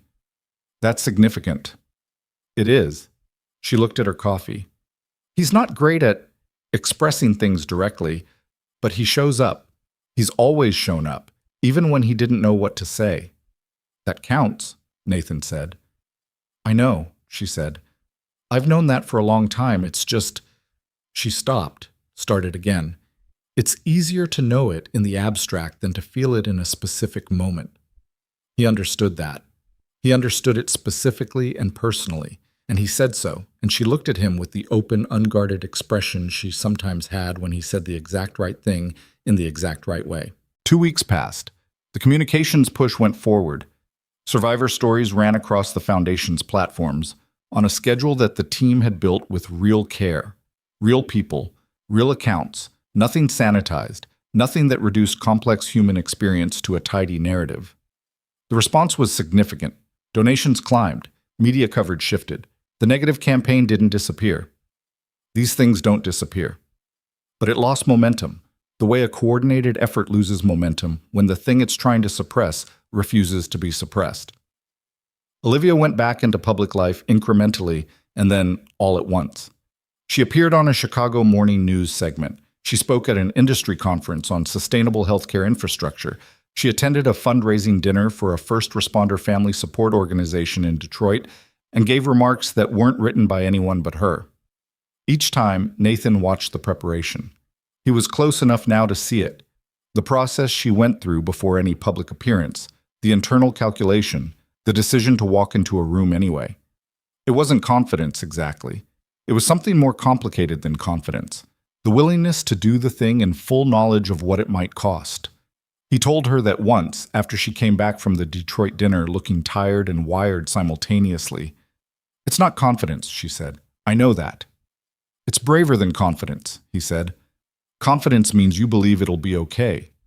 What you do is walk in knowing it might not be and doing it anyway. She looked at him. That's a generous reading. It's an accurate one, he said. She said nothing for a moment, then, "You're different from anyone I've worked with." "I'm not a nonprofit person," he said. "Maybe that's it." "That's not it," she said. He looked at her. She looked back. "You don't want anything from me?" she said. "Most people I work with, they're good people, most of them. They believe in the mission, but they want something. Approval, advancement, connection to the name. You came here because my father offered you a job and I suggested it, and you needed better work. And now you're here and you just do the work. You don't look at me and see a Hartwell. I look at you and see a person who's very good at some things and working on others," Nathan said. "Same as everyone." "Same as everyone," she repeated. "People don't usually see me that way." "I know," he said. "That's their problem." She almost said something. He could see it move across her face, something she'd considered saying and then rerouted. He didn't push it. He'd learned that she needed space between the impulse and the expression, and that pushing closed the door rather than keeping it open. The board meeting happened on a Thursday. Nathan was not in the board meeting. He was on the 31st floor reviewing expansion site proposals for the Ohio program when David came to find him at noon with the expression of a person carrying information that hasn't been processed yet. "She held the line," David said. "The expansion timeline is unchanged." Nathan exhaled. "Vale pushed hard," David said. He brought in 2 other board members, had a whole reframing of the budget risk assessment. It was a real push. He sat down. She went through every number with them, not defensively, just methodically. And then she said, he paused as if trying to remember the exact phrasing. She said, "The people this work serves have already waited long enough. The timeline doesn't move. If you have a different view of my leadership, this is the appropriate moment to raise it directly." "Did anyone raise it directly?" "No," David said, "because it's one thing to raise it in the vague, comfortable language of optics and overextension, and another to actually say it to a person's face in a formal meeting with it on record." "Marcus Vale voted to approve," David said flatly, after about 15 seconds of silence that lasted approximately 40 years. Nathan picked up his pen. He looked at the Ohio site proposals on his desk. He thought about the conversation in Olivia's office in November, the laptop face down, the 30-day communication plan, the calls and late meetings, and the specific kind of steady, ordinary courage that doesn't announce itself. "Is she back?" he asked. "She's upstairs," David said. "She asked me to tell you the Ohio site decision needs to be finalized by end of week." "Of course she did," Nathan said. He almost smiled. David stood to leave, then stopped. "For what it's worth," he said, "I was wrong about you. When you first came in." Nathan looked at him. "I thought you were—" "A favor," David said. "A hire made for personal reasons dressed up as a professional decision. I thought you'd be in over your head within a month and we'd be cleaning up the mess." A pause. "I was wrong about that." "You were right that I was hired partly for personal reasons," Nathan said. "That part was accurate. The part I was wrong about," David said, "was that it mattered." He left. Nathan sat at his desk. He looked at the Ohio proposals. He thought about Marcus Vale voting to approve after 15 seconds. He thought about a woman saying the timeline doesn't move. He went upstairs. She was in her office, still in the blazer she'd worn to the board meeting, jacket on, shoes still on, which meant she hadn't fully decompressed yet. She was looking at her desk without quite looking at it. She looked up when he came in. "David told you," she said. "He did." She nodded. She looked back at the desk. "How do you feel?" he asked. A long pause. "Strange," she said. "I thought I'd feel more, relieved or proud or something decisive, but I mostly feel strange." She looked at her hands. "I've been fighting for this position for so long that I think I forgot to plan for the possibility that I'd actually hold it." "You've held it," he said. "You're holding it right now." "Yes," she said. "I know." She looked up. "It's a strange thing to get something you've been fighting for, because the fight is what you know how to do." Nathan thought about that. He thought about the years of event coordination, the reliable and the safe. He thought about what it had felt like to sit across from Richard Hartwell and hear a number and know, without question, that it was time to stop hiding. He thought about Emma telling him that the tower fell over and then simply starting to rebuild it. "You'll figure out the next part," he said. "How do you know?" "Because you figured out this part," he said. "And 6 months ago you weren't sure you could." She looked at him for a long moment. The afternoon light from the window fell differently than usual. Something in the angle, the November becoming December, the light getting lower and more slanted. "I shared the story publicly," she said. "The video, the conference, the dinner last week. I talked about the fire, about the recovery, about what it cost." She paused. "I've never done that before. I've always managed the disclosure, given the necessary minimum, kept control of how much was visible." "I know," Nathan said. "It was your idea." "The general direction," he said. "You made it what it was." She was quiet.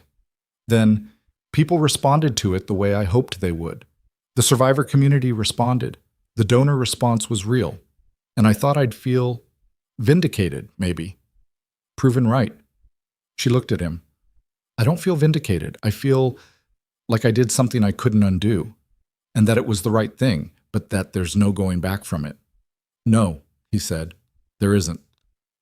"Does that bother you, to be visible in that way?" He thought about Emma, about the wobbly table, about the text messages at 2 a.m., and the board of directors and the clipboard he'd put down before crossing a ballroom. "I'm not as visible as you," he said. "But yeah, it's..." He searched for the right word. "Vulnerable. The right things usually are." She looked at him with the open, unguarded expression, and this time she didn't root around what she'd been going to say. "I'm glad you crossed the room," she said. "That night, at the gala, I've thought about it a lot, about what would have been different if you hadn't. And I think..." She stopped. "I think I would have kept doing what I was doing, managing everything, holding it all at arm's length, being excellent at the performance of being fine." "You might have gotten there anyway," Nathan said.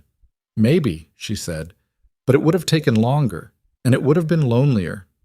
He sat with that. He let it be what it was. "The Ohio proposals need to be finalized by end of week," he said after a moment. She exhaled, half relief, half something else. "Yes, they do." "I'll have the comparative analysis on your desk tomorrow morning." "Thank you, Nathan." He stood. He was at the door when she said his name, and this time there was a different quality to it. Not the professional register, not the Olivia who runs things register, but something quieter. "Yes?" he said. She was looking at her desk. She picked up a pen, set it down. "Emma mentioned last week that you two were going to the winter market on Saturday," she said. "The one on Michigan Avenue." "She's been talking about it since October," he said. "It's become a whole thing." "She invited me," Olivia said, without looking up. He was quiet. "She texted me," Olivia said, "which means you gave her my number, so I'll assume you knew this was a possibility." "I gave her my phone to take a picture of Gerald," Nathan said. "I did not know she would text you. That was entirely her initiative." Olivia looked up. There was something in her face that was careful, and also, underneath the careful, genuinely uncertain, the expression of someone standing at a door they didn't know they'd wanted to be standing at. "Should I come?" she asked. Directly. No softening. He looked at her. He thought about Emma at the kitchen table telling him she was sad the way you were sad, and about the chair at the end of the conference room table still warm from where a stuffed elephant had rested. "Yes," he said, "I think you should." She nodded. Once, the way she nodded when something was decided. He went back to work. She sat in her office a few minutes longer, looking at the December light falling across her desk, thinking about a winter market and a 6-year-old who texted people without asking permission, and a man who put down his clipboard before crossing a room, and what it meant that all of those things were true at once. She was not sure yet what it meant, but she was going to find out. The winter market on Michigan Avenue smelled like roasted chestnuts and mulled cider, and the particular cold that Chicago produces in December. Not just temperature, but a physical presence, a wind off the lake that found the gaps in your coat and reminded you it had been doing this a lot longer than you had. Emma had been ready 40 minutes early. This was unusual. Emma's relationship with punctuality was, in Nathan's experience, flexible at best. She was a child who got distracted by interesting things, and the world contained a tremendous number of interesting things, and getting her from the apartment to any destination on time required a level of logistical management that Nathan had come to think of as his most underappreciated professional skill. But on Saturday morning, she was dressed and waiting by the door at 9:20, Gerald tucked under her arm, wearing her red winter coat with the brass buttons that she'd picked out herself 2 years ago, and still insisted on despite having grown at least an inch since. "You're early," Nathan said from the kitchen, where he was still drinking his first coffee. "Olivia is coming," Emma said, as if this explained everything, which apparently it did. He didn't say anything to that. He finished his coffee and got his coat. Olivia was already at the market entrance when they arrived. She was standing with her hands in her coat pockets, looking up at the string lights that ran between the vendor stalls, and for a moment before she saw them, Nathan had the particular experience of watching someone in an unguarded moment, when they don't know they're being observed, and the careful management drops and you see the person underneath the performance. She looked not happy, exactly, but present. Actually present in a way that was different from the composed, controlled presence she wore at work. Then Emma said, "Olivia!" with a volume that was unnecessary given the distance, and the moment dissolved. Olivia turned, and something happened in her face. A shift, quick and genuine, the expression of someone who has been surprised by being genuinely glad to see someone. She looked at Emma, then at Nathan, and the expression stayed. "You're on time," she said to Emma. "I was ready early," Emma said. "I knew where I wanted to go first." "Where?" "The hot chocolate place." She pointed with the certainty of someone who had studied a map. "It's at the north end. I looked it up." "Of course you did," Nathan said. They went to the hot chocolate place first, which was a small stall run by a family from somewhere in the Southwest that made Mexican hot chocolate in clay cups and sold it with a cinnamon stick and a piece of dark chocolate on the side. Emma conducted a brief but thorough negotiation about whether she could also have the chocolate piece before finishing the drink, which she won on a technicality that Nathan still wasn't entirely sure how she'd constructed. They moved through the market slowly. Emma's pace was not the pace of someone trying to get somewhere. It was the pace of someone cataloging a world, stopping at things that interested her, asking questions with the unself-conscious directness of a person who has not yet learned that some questions are supposed to go unasked. She asked the woman selling handmade ornaments how long it took to make each one. She asked the man at the woodworking stall whether the grain in a particular cutting board was from the outside or the inside of the tree, a question that appeared to genuinely delight him. Olivia watched this. Nathan watched Olivia watching this. They were walking between stalls, Emma 3 steps ahead of them, already interested in the next thing, and Olivia said quietly, "She's going to be extraordinary." "She already is," Nathan said. "The extraordinary part now is going to be contained." "You think she'll grow out of the questions?" "I think the world will try to teach her to," he said. "Whether it succeeds depends on what she decides to keep." Olivia was quiet for a moment. "My mother used to take me to markets like this," she said. "When I was young, before she left, I used to ask too many questions, too." A pause. "She'd get embarrassed. I could tell, even at 9 or 10, I started editing myself." "You shouldn't have had to," Nathan said. "No," she said. "I shouldn't have." She watched Emma stop at a stall selling carved wooden animals, pick up a small elephant, examine it with enormous seriousness. "But you don't always know at the time which edits are going to cost you." Emma turned around, holding up the elephant. "Nathan," she said, "look." "I see it," he said. "It's better than Gerald," she said, with a solemnity that suggested she understood the gravity of this statement. "But Gerald has earned his place. Gerald is irreplaceable," Nathan agreed. Emma turned to Olivia. "Which animal?" she said, gesturing at the stall. Olivia looked at the array. She stepped forward, past Emma, and examined them with a seriousness that matched Emma's own. She picked up a small bear, not the biggest one, not the most elaborate. a plain brown bear with a slightly uneven finish where the carving had been done by hand. "This one," she said. Emma studied it. "Why?" "Because it looks like it's been somewhere," Olivia said. Emma thought about this for a long moment. Then she nodded with the gravity of someone accepting a satisfactory answer. "Okay," she said. She put the elephant back and moved to the next stall. Olivia set the bear down carefully and followed. Nathan bought them both cider from a vendor 3 stalls down and didn't say anything about the bear. By noon, they had covered most of the market, and Emma's acquisition count stood at 1 small knitted hat for Gerald, 1 paper star she'd made at a craft stall, and a strong opinion about which vendor's kettle corn was superior. They found a bench near the south entrance and sat, the 3 of them, with their coats and their cider, and the cold air and the sounds of the market around them. Emma had positioned herself between them on the bench with the unconscious territorial confidence of a child who has decided exactly where she belongs. She was eating kettle corn. She was also, Nathan noticed, being very quiet, which with Emma meant she was thinking hard about something. "Olivia," Emma said eventually. "Yeah." "Does it bother you when people look at you?" Nathan felt the particular parental alertness of a person who does not want to redirect a question, but also does not want to watch someone get hurt by one. He kept still. Olivia looked at Emma. Emma was looking back at her with the direct, empirical curiosity she applied to everything. Not cruelty, not pity, just the genuine wanting to understand of a person who hasn't yet learned to pretend certain questions don't exist. "Sometimes," Olivia said. "Which times?" "When they look because they've decided something," Olivia said. "Not because they're curious, just because they've already made up their mind what they think, and the looking is them confirming it." She paused. "When people are curious, like you are right now, it doesn't bother me." Emma processed this. "How do you tell the difference?" "You can feel it," Olivia said, "in the way it lands." Emma was quiet for another moment. Then she said, "I have a birthmark on my left arm. It's big. Some kids at school look at it the mean way." "I know," Olivia said. "That's the worst kind of looking." "Yeah." Emma ate some kettle corn.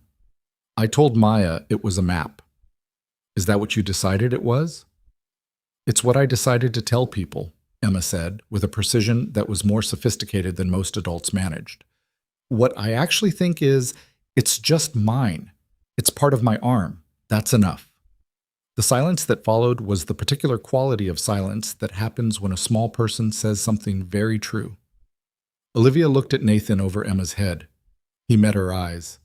There was something in her face that was working hard not to be visible, and he let it be whatever it needed to be.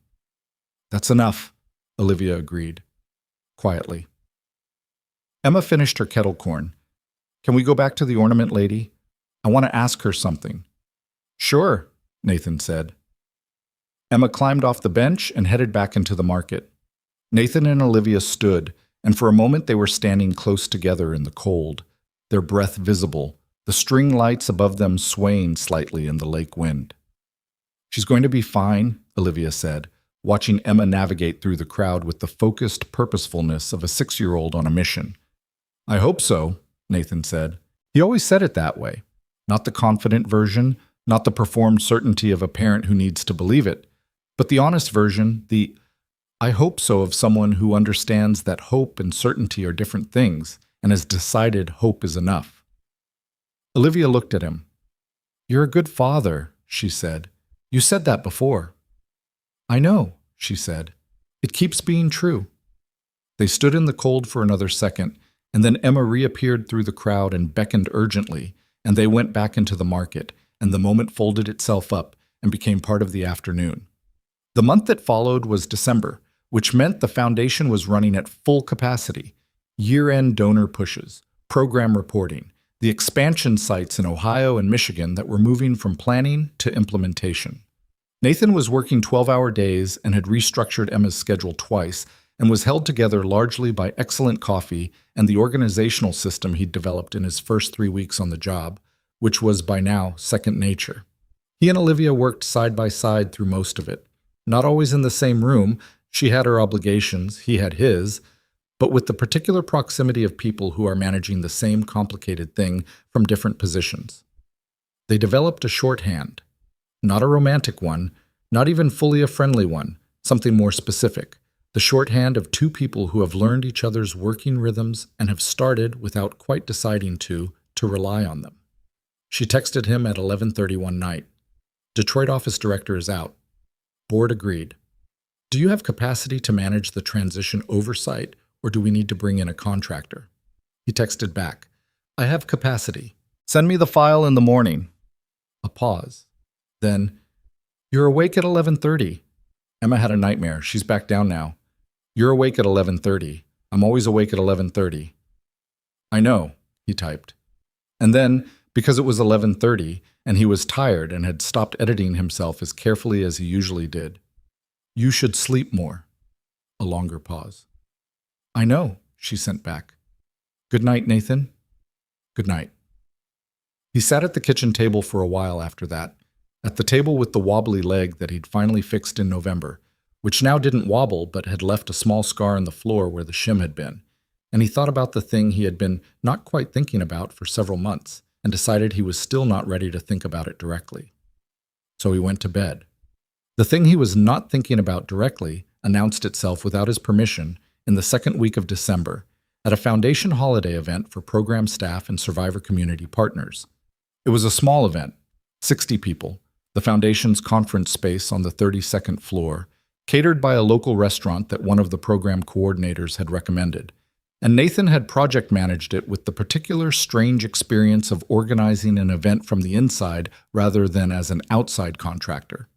He had arrived early, as was his habit, and was reviewing the seating arrangement when Olivia came in. She was wearing something different from her usual work clothes. Still dark, still minimal, but with a quality of intention that workwear didn't have. She had done something slightly different with her hair. She was wearing small earrings that caught the light when she turned. She looked. He searched for the word and found, with some inconvenience, that the word was simply herself. Not the composed version, not the public version. Herself. She saw him looking and said with a slight edge, "Is there something wrong with the—" "No," he said. "Nothing's wrong. You look—" He caught himself. "The room looks good." She looked at him for a moment. "The room looks the same as it always does." "It looks better tonight," he said. She held his gaze for a second longer than usual, and he felt the particular internal experience of having said something true at the exact wrong moment and not being able to take it back. Then Priya appeared at the door asking about the microphone setup, and Olivia went to handle it, and Nathan went back to the seating arrangement and did not look at her again for 20 minutes, which required more focus than the seating arrangement merited. The event itself was good, not the polished, expensive good of the Hartwell Hope Gala 11 months ago. Something different, something more real.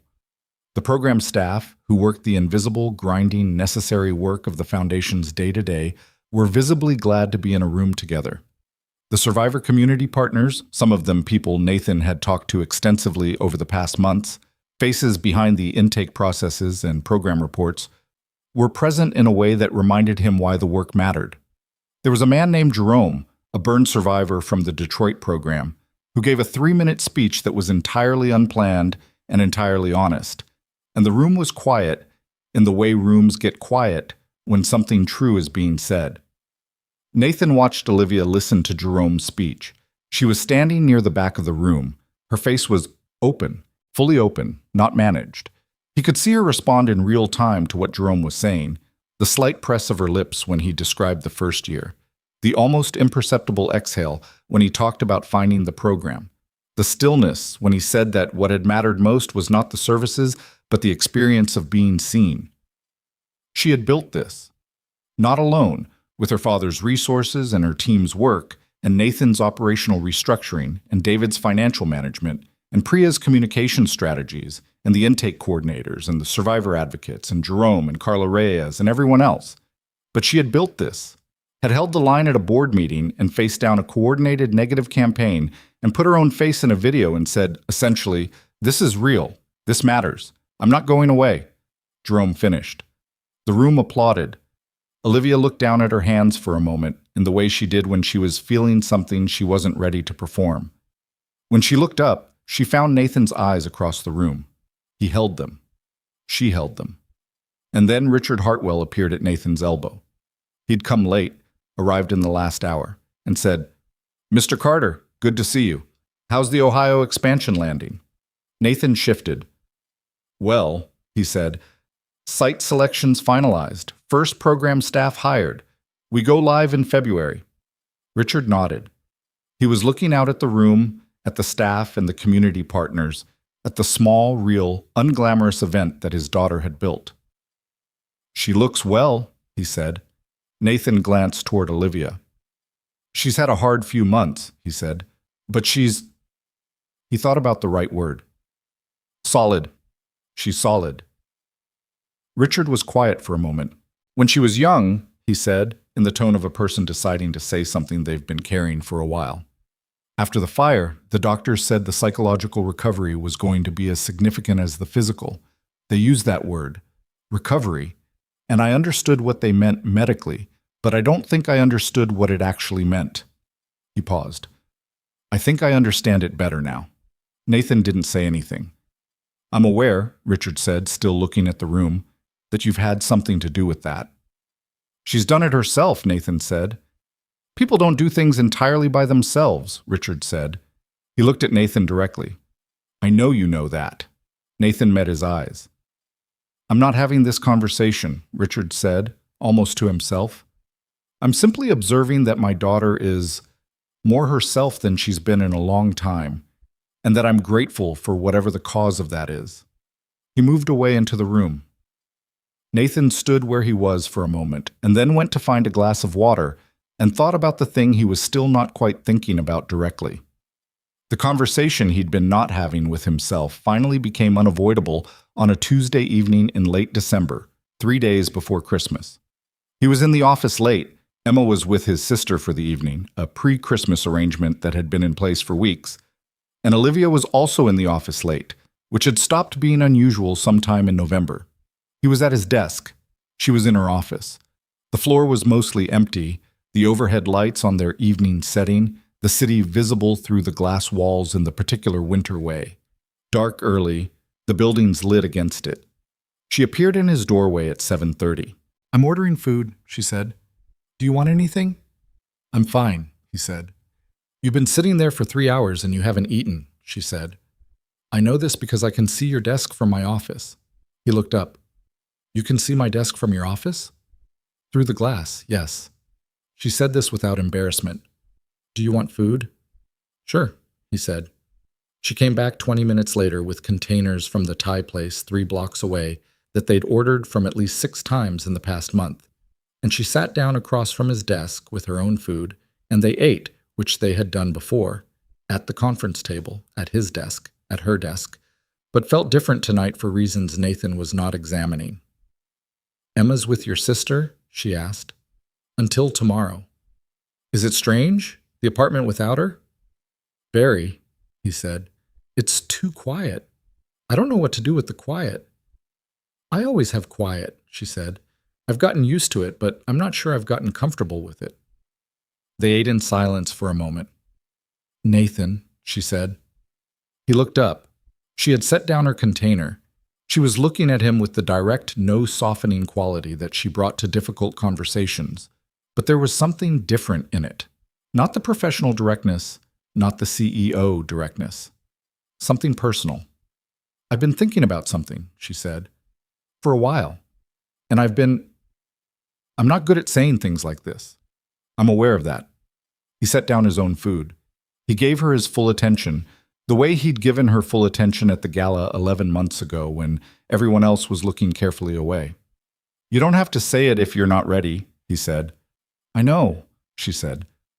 "That's actually part of the problem. I've been giving things more time for most of my life. It's how I manage things that feel difficult.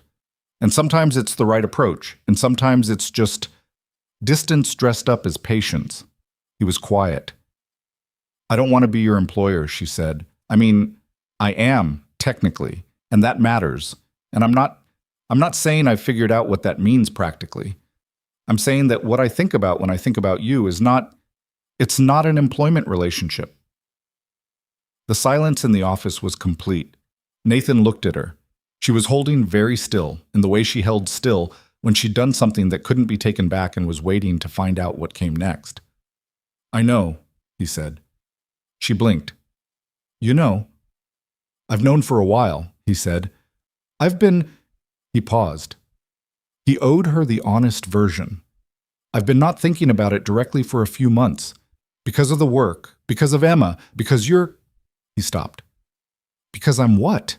She asked, and there was something in her voice that was careful, and also, underneath it, genuinely afraid of one specific answer. Because you matter, he said. And I've made mistakes before with things that matter to me, and he found the right word. Careful. I'm careful with things that matter. I'm careful with things that matter too, she said. I know, he said. I know that about you. She looked at him. He looked at her. The city did its quiet December thing outside the glass. I'm not asking you for something resolved, she said. I'm not asking you to have it figured out. I'm just... She paused. I'm saying that I know what I feel. And I wanted you to know that I know it. I'm glad you said it, he said. Are you? Yes, he said, simply, without qualifiers. She exhaled. Not with relief exactly. More like the exhale of someone who has been carrying something carefully for a long time and has set it down, not lost it, just set it somewhere it can be seen. The work situation is complicated, she said. Yes. My father will have opinions. Probably. I have a lot of... She gestured vaguely. History. Complicated history. I don't come without significant amounts of context. Emma is 6 years old and only eats specific pasta shapes and named her elephant Gerald and has opinions about everything, Nathan said. I also don't come without context. Something moved across her face that was almost a laugh and then became an actual one. Brief, real, the same laugh as the gala, but less reined in. Okay, she said. Okay, he said. They looked at each other across the desk with the containers of Thai food between them in the quiet office in the December city. I should probably finish my report, he said. Probably finish my quarterly projections, she said. Neither of them moved for a moment.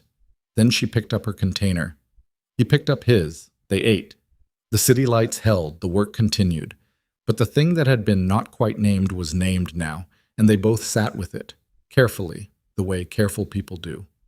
And the caring was not a problem. It was, if anything, the first thing in a long time that felt like something to move toward rather than manage. Christmas came. The foundation closed for 4 days. Nathan took Emma to his sister's house in Oak Park for 2 days, where Emma ate approximately her weight in his sister's cooking and formed an unbreakable alliance with the family dog and slept in the way children sleep in houses full of people, deeply, securely, like she had no concerns to keep her tethered to the surface. On Christmas Eve at 10 p.m., after Emma was asleep and Nathan was sitting in his sister's kitchen with a glass of wine and the quiet satisfaction of a holiday that had gone better than planned, his phone buzzed. A photo. No text, just the photo. It was a wooden bear sitting on a windowsill, the small, uneven, finished bear from the winter market, the one that looked like it had been somewhere. It was on Olivia's windowsill. Behind it, through the glass, Chicago in December, the lights and the dark, and the lake somewhere beyond. He looked at the photo for a long time. Then he sent back a photo of his own. The apartment in Oak Park, the kitchen table, his wine glass, his sister's dog asleep on the floor with its legs in the air. A small, specific, ordinary moment. No text. She sent back one word. Good. He put the phone down and finished his wine and listened to the house settle around him. His sister's house, full of other people's lives, warm and imperfect and real, and felt, for the first time in longer than he could precisely remember, that the word good was actually accurate. Not fine, not managing, not holding the shape of things together through will alone. Good. He held on to that. He had learned, over the years, to hold on to the true things when they arrived, because they didn't always stay, and because the holding was the only thing you could actually do with them. He held on to it. Outside, Chicago was cold and lit and moving, the way cities move even on the nights when everything is supposed to stop. And somewhere on the north side, in an apartment with a wooden bear on the windowsill, Olivia Hartwell was awake at 10 p.m. with her phone in her hand, and she was looking at a photo of a dog asleep with its legs in the air, and she was smiling. Not carefully, not briefly, just smiling. January arrived the way January always arrives in Chicago, without apology, with full intention, as if the cold were not a condition but a statement. The city went gray and hard and beautiful in that specific winter way, and the foundation came back from the holiday break with the particular energy of people who had rested enough to remember what they were working toward. Nathan came back to find 3 things on his desk: a stack of Ohio expansion updates that had accumulated over the 4-day closure, a note from David that said simply, "Detroit transition complete, full report attached," and a small potted plant that had not been there before the break. No note, just a plant, something small and green, and given the office's limited natural light, probably optimistic. He looked at it for a moment, then he sent a text. "There's a plant on my desk." The reply came in under a minute. "It's a pothos. They survive in low light. I thought your desk needed something alive on it." He looked at the plant. He looked at his desk, the stacked files, the worn edge of his notebook, the coffee mug that had a slight chip on the handle he'd never gotten around to replacing. Something alive. He set his phone down and started on the Ohio reports, and the plant sat there on the corner of his desk and was, as it turned out, exactly right. What had shifted between them since the December evening in the office had not shifted dramatically. This was not a story about dramatic shifts. It was a story about 2 people who were constitutionally careful with important things, who had arrived at something that mattered and were choosing, deliberately, to approach it at the pace that careful people approach important things, which is to say, not recklessly, but not cowardly either. They had lunch together twice in the first week of January. Not arranged lunches, not calendar invitations. The kind that happens when 2 people are working through the same problem and realize simultaneously that they're hungry and that the conversation doesn't need to stop for either of them to eat. They talked about the Ohio launch. They talked about the restructured intake program numbers, which were running well, access times holding at 4 days, coordinator feedback positive. They talked about David, who had in the past month evolved from wary antagonist to something that was cautiously collaborative. They talked about Emma, who had gone back to school after the break and informed Nathan on the first morning that she had decided 2nd grade was going to be a growth year. "She said that," Olivia said at lunch on Thursday. "Growth year." "She said it with complete authority," Nathan said. "I don't know where she heard it. I suspect my sister." "Your sister sounds like a person with strong opinions." "My sister has opinions about everything and is usually right, which is an exhausting combination." He ate for a moment. "You'd get along." Olivia looked at him across the table. "Is that—" She considered her phrasing.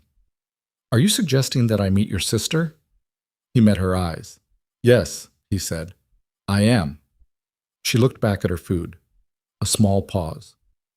"Okay," she said, in the tone she used when something was decided. They went back to work.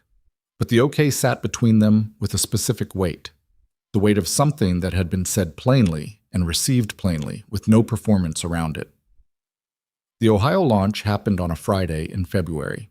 The first Hartwell Foundation program site outside of Illinois opened in Columbus, Ohio, with 12 staff, a survivor services coordinator, a first responder family support caseworker, and an intake process that ran in under 4 days and didn't have a single documentation bottleneck.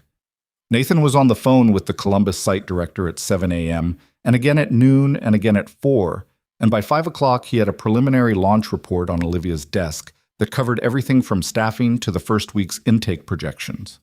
She read it and said, "This is good." "The Columbus director is exceptional," Nathan said.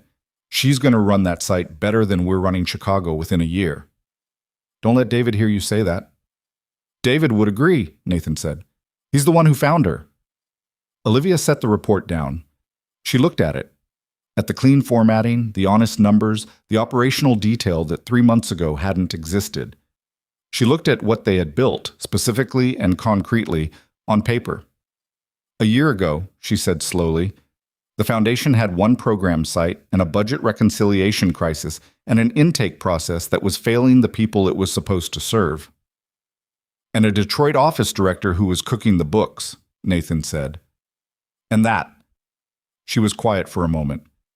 Now we have 3 states, 4 sites, and a wait list, which is its own problem, but a better problem than the one we had. It's a real problem, Nathan agreed. We need to talk about the Michigan timeline. I know, she said. Next week. But she didn't move on immediately. She stayed with it. The report, the numbers, the reality of what a year of work had produced. I keep waiting for the part where I feel like it's enough, she said. I don't think that part comes. It doesn't, Nathan said.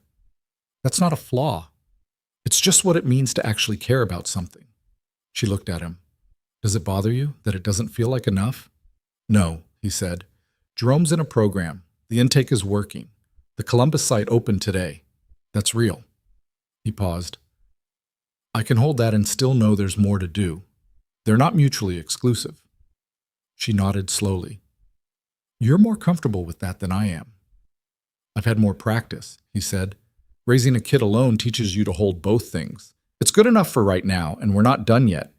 You have to learn to live in that middle ground, or you lose your mind. She was quiet for a moment. When did you stop being scared? She asked. Of the new role. When you first came here and it was bigger than what you'd done before. He thought about it honestly. I'm not sure I stopped, he said. I think I got better at working alongside it. The scared part's still there. It's just not in charge anymore. She considered that, then, that might be the most useful thing anyone said to me in a year. Write it down, he said. I'm not always this concise. She almost smiled. Nathan. Yeah. Thank you for being here, she said. Not as performance, not as professional acknowledgement, just the plain thing, said plainly. I'm glad I'm here, he said. Also plain, also true. The Michigan site came online in March. The waitlist management problem was addressed through a partnership with 2 Chicago area hospitals that Nathan had negotiated over 6 weeks of calls and meetings, a process that David described as watching someone dismantle a bureaucratic wall 1 brick at a time without ever raising their voice. The foundation's donor base had grown 32% since the November video. Priya had fielded 17 media requests in February alone. And through all of it, in the ordinary accumulation of days that makes up the actual substance of any life, Nathan and Olivia were finding out what it meant to be in each other's lives in the way they were choosing to be. It was not easy. Neither of them was easy, which they both knew and had said plainly. Olivia had years of careful distance built into her reflexes, the habit of containment, of managing disclosure, of holding people at the length where they couldn't see enough to hurt her. She caught herself doing it and had to consciously decide, each time, whether the distance was wisdom or just the old fear wearing wisdom's clothes. Nathan had a different version of the same problem. He was steady, reliable, present, the person who showed up. But he had learned steadiness partly as armor, and inside the armor there were things he'd gotten good at not saying. Feelings filed under not the right time, needs quietly shelved because meeting someone else's came first. Emma first, always, and that was right, and he didn't resent it. But it had also become a reason to put himself last that he'd stopped examining. They talked about this eventually. Not in one conversation, in the accumulation of small, honest moments that real intimacy is actually made of. On a Sunday morning in March, Emma at a friend's birthday party, Nathan at Olivia's apartment for the first time, drinking coffee on her couch with the wooden bear on the windowsill behind them, he said, I don't know how to do this in a way that doesn't feel like I'm waiting for something to go wrong. She looked at him. Because of Emma's mother. Partly, he said, and partly because he found the word, superstitious, about the things I want, like wanting them too clearly makes them more likely to disappear. That's not a superstition, she said. That's a learned response to actual loss. Yes, he said, I know what it is.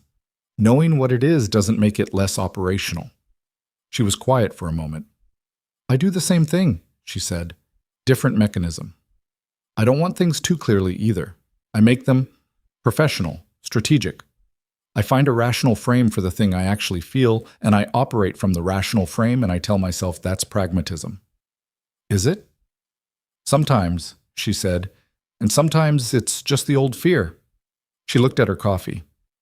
After the fire, after the recovery, when I was learning to go back out into the world, I made a decision that I was going to be excellent.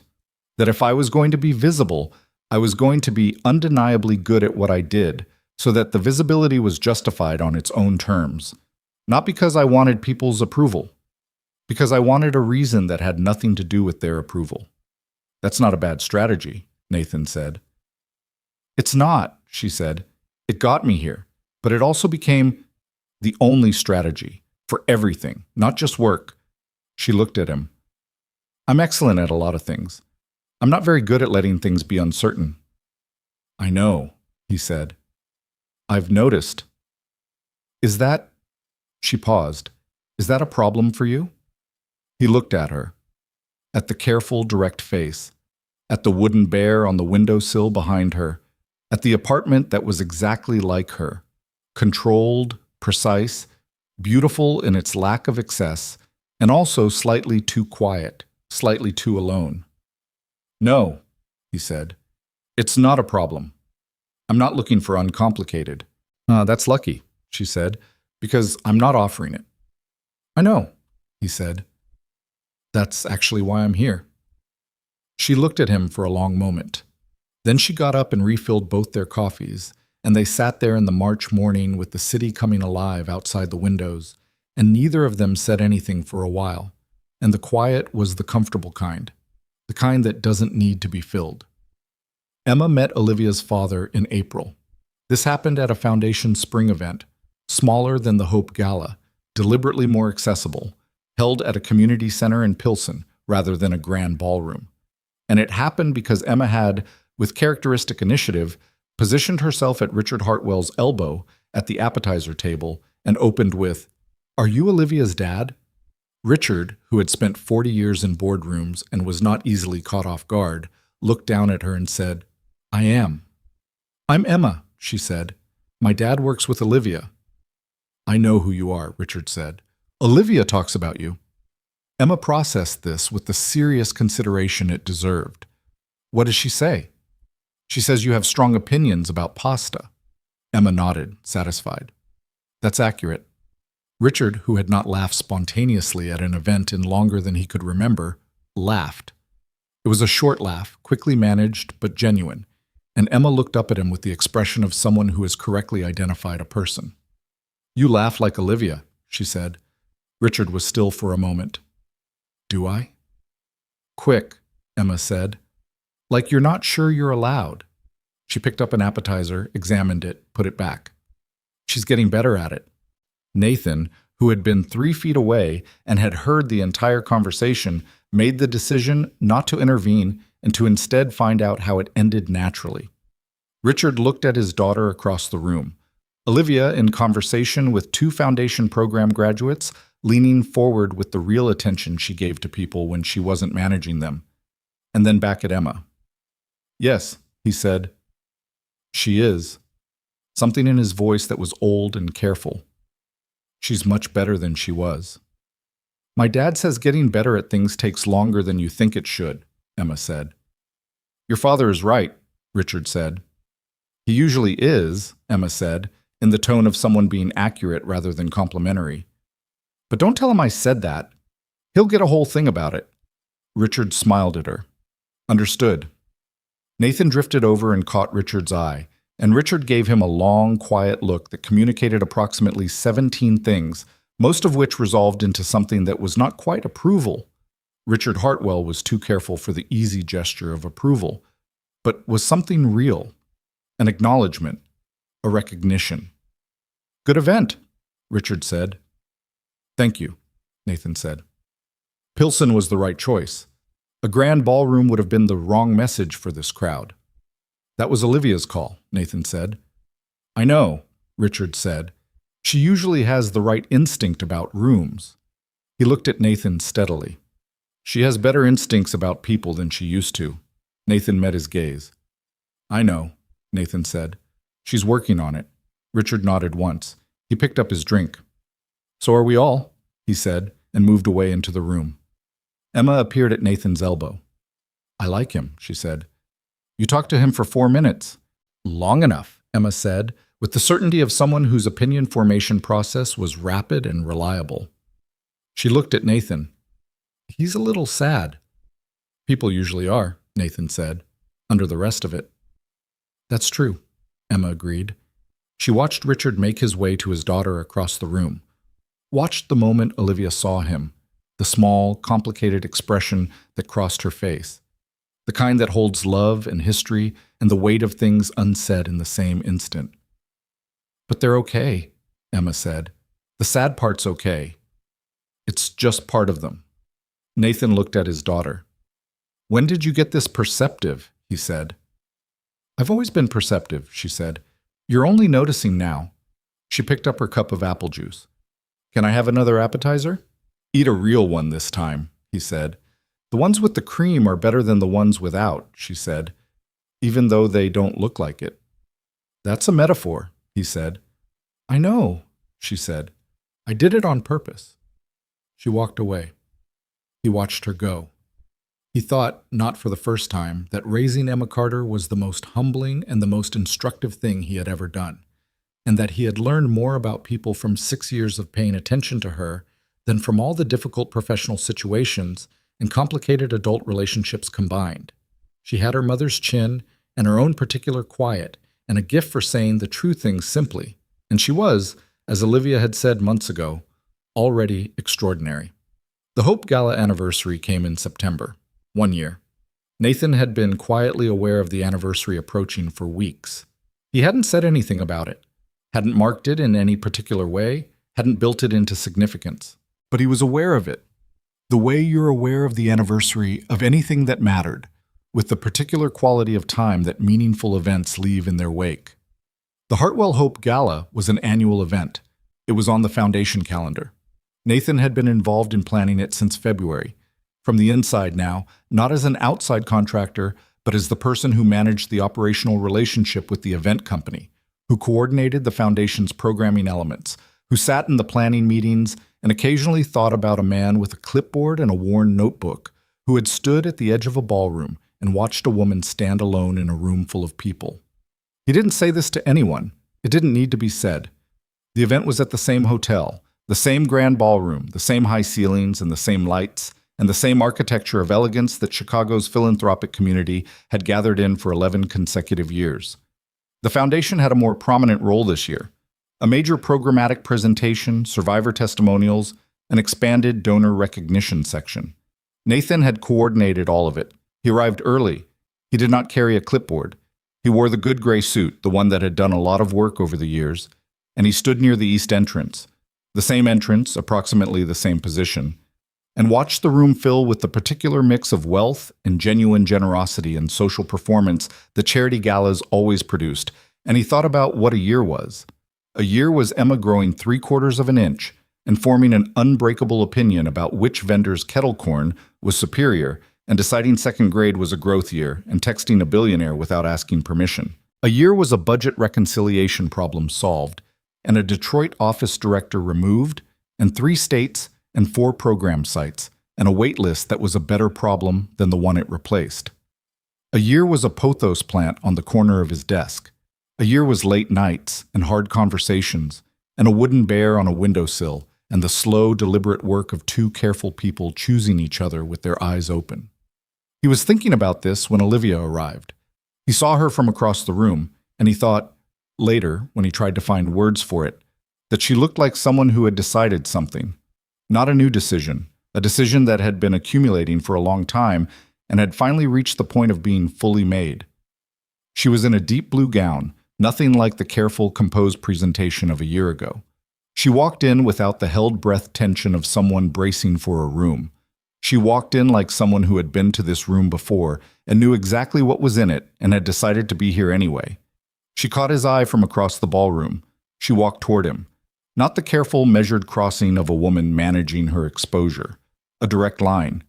Head up, no hesitation, the specific directness of someone who had earned the right to move through a room without apology. She stopped in front of him. "You're not carrying a clipboard," she said. "I left it on purpose this time," he said. She looked at him. 1 year of knowing him, and she still had the quality of attention that saw him specifically.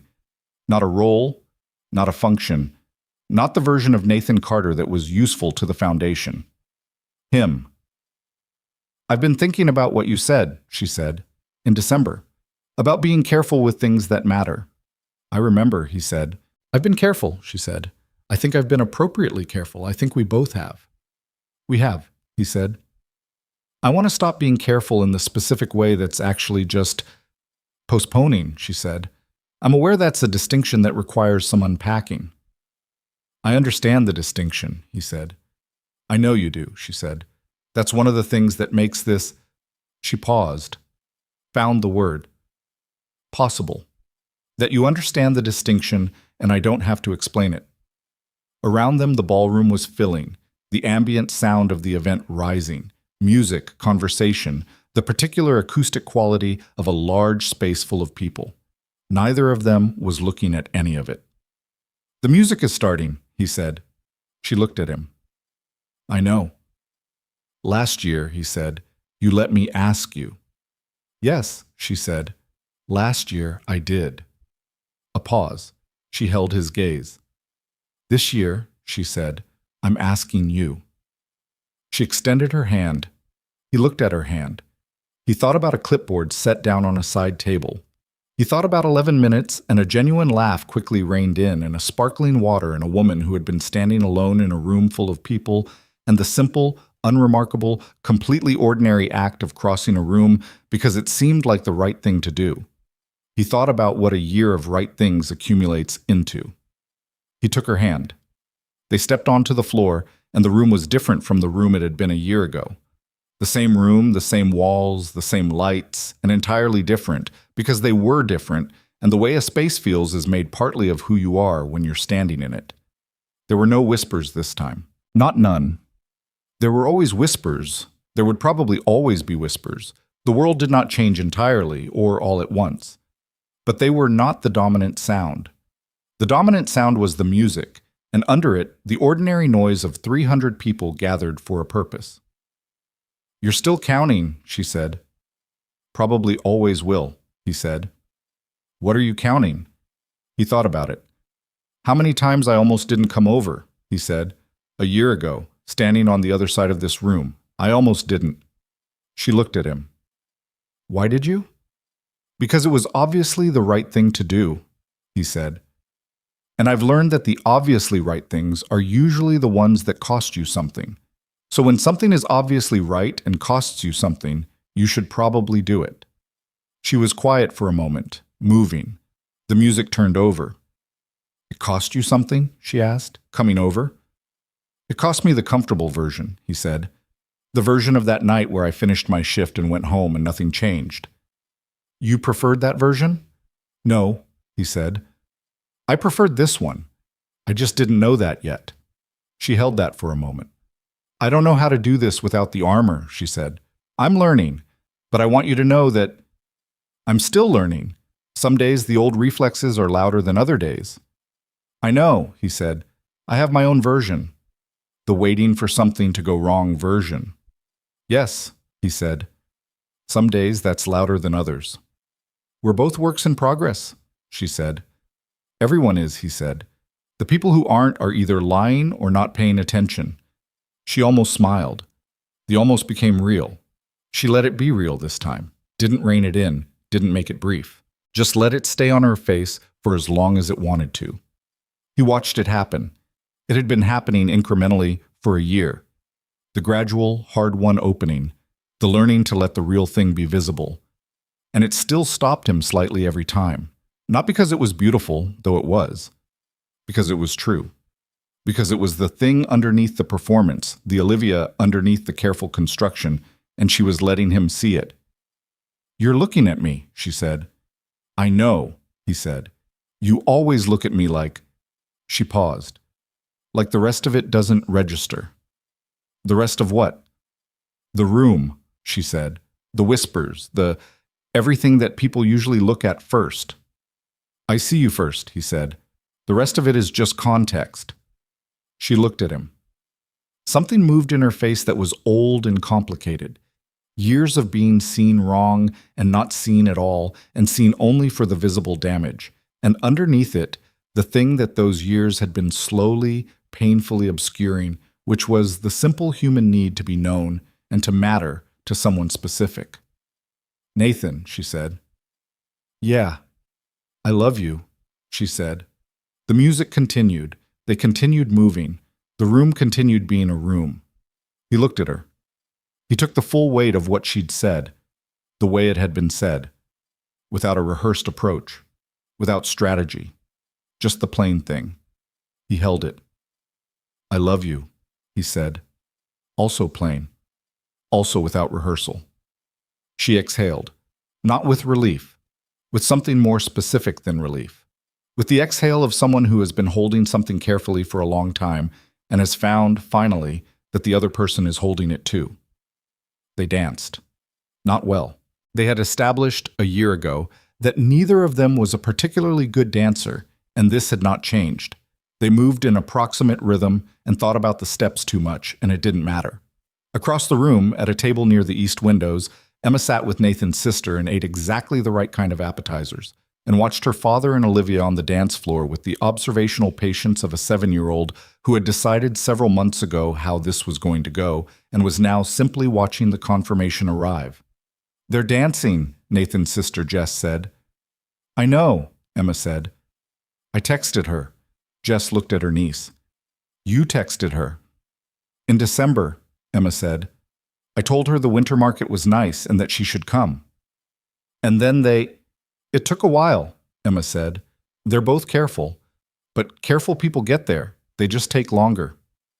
Jess looked at the dance floor, at her brother, who had spent 4 years being excellent at holding things together and not particularly good at letting things in, moving in approximate rhythm with a woman who was looking at him in a way that Jess had not seen anyone look at her brother in a very long time. Emma, she said, did you plan this? Emma considered the question with the gravity it deserved. I saw what I saw, she said, and I thought, these are two people who need someone to put them in the same space and then leave them alone. She picked up a napkin and folded it. I texted. That's not planning, that's just noticing. That's an extraordinary amount of perceptiveness for a 7-year-old, Jess said. I'm a growthier person, Emma said, and picked up another appetizer. Richard Hartwell stood at the edge of the room and watched his daughter dance with a man who had appeared at a gala 12 months ago carrying a clipboard and had, in the intervening year, quietly and without drama, become someone his daughter loved and trusted and chose. He held his drink and felt the complicated thing that parents feel. The pride and the loss and the relief and the grief and the recognition that what you built in a person eventually becomes something you can no longer fully contain or direct, and that this is precisely how it's supposed to work. He thought about his wife, briefly. He did this sometimes, in moments like these, not with the old pain exactly, but with the particular kind of awareness that comes from understanding what absence means, what could have been, what had been lost before it had a chance to become the thing it might have been. He thought, Olivia is not going to lose this the way I lost that. Not because the world was now easier or kinder, or because the things that had been hard were no longer hard. They were still hard. Marcus Vale was still on the board, and the whispers still existed, and the armor still had its place, and Nathan still waited for things to go wrong sometimes, and Emma still had to grow up in a world that had not yet figured out how to look at people simply. But hard and impossible were different things. Richard had spent too much of his life conflating them, and he was trying, in the way that 64-year-olds try to correct old mistakes, to do better. He raised his glass slightly, toward no one in particular, toward the evening itself, and drank. On the dance floor, the song shifted into something slower, and Nathan said, Emma told me, when I picked her up from the party in April, that the sad part of a person is just part of them, that it's okay. Olivia looked at him. She said that? She was talking about your father, he said. But I think she meant it more broadly. Olivia was quiet for a moment. She's right, she said. The sad part doesn't go away. I used to think recovery meant getting to the point where it was gone. I understand now that it means getting to the point where it's just one part, not the part that runs everything. Yeah, Nathan said. I think that's right. I'm not the same person I was a year ago, she said. Neither am I, he said. Better? He thought about it. Honestly, the way he tried to think about things honestly.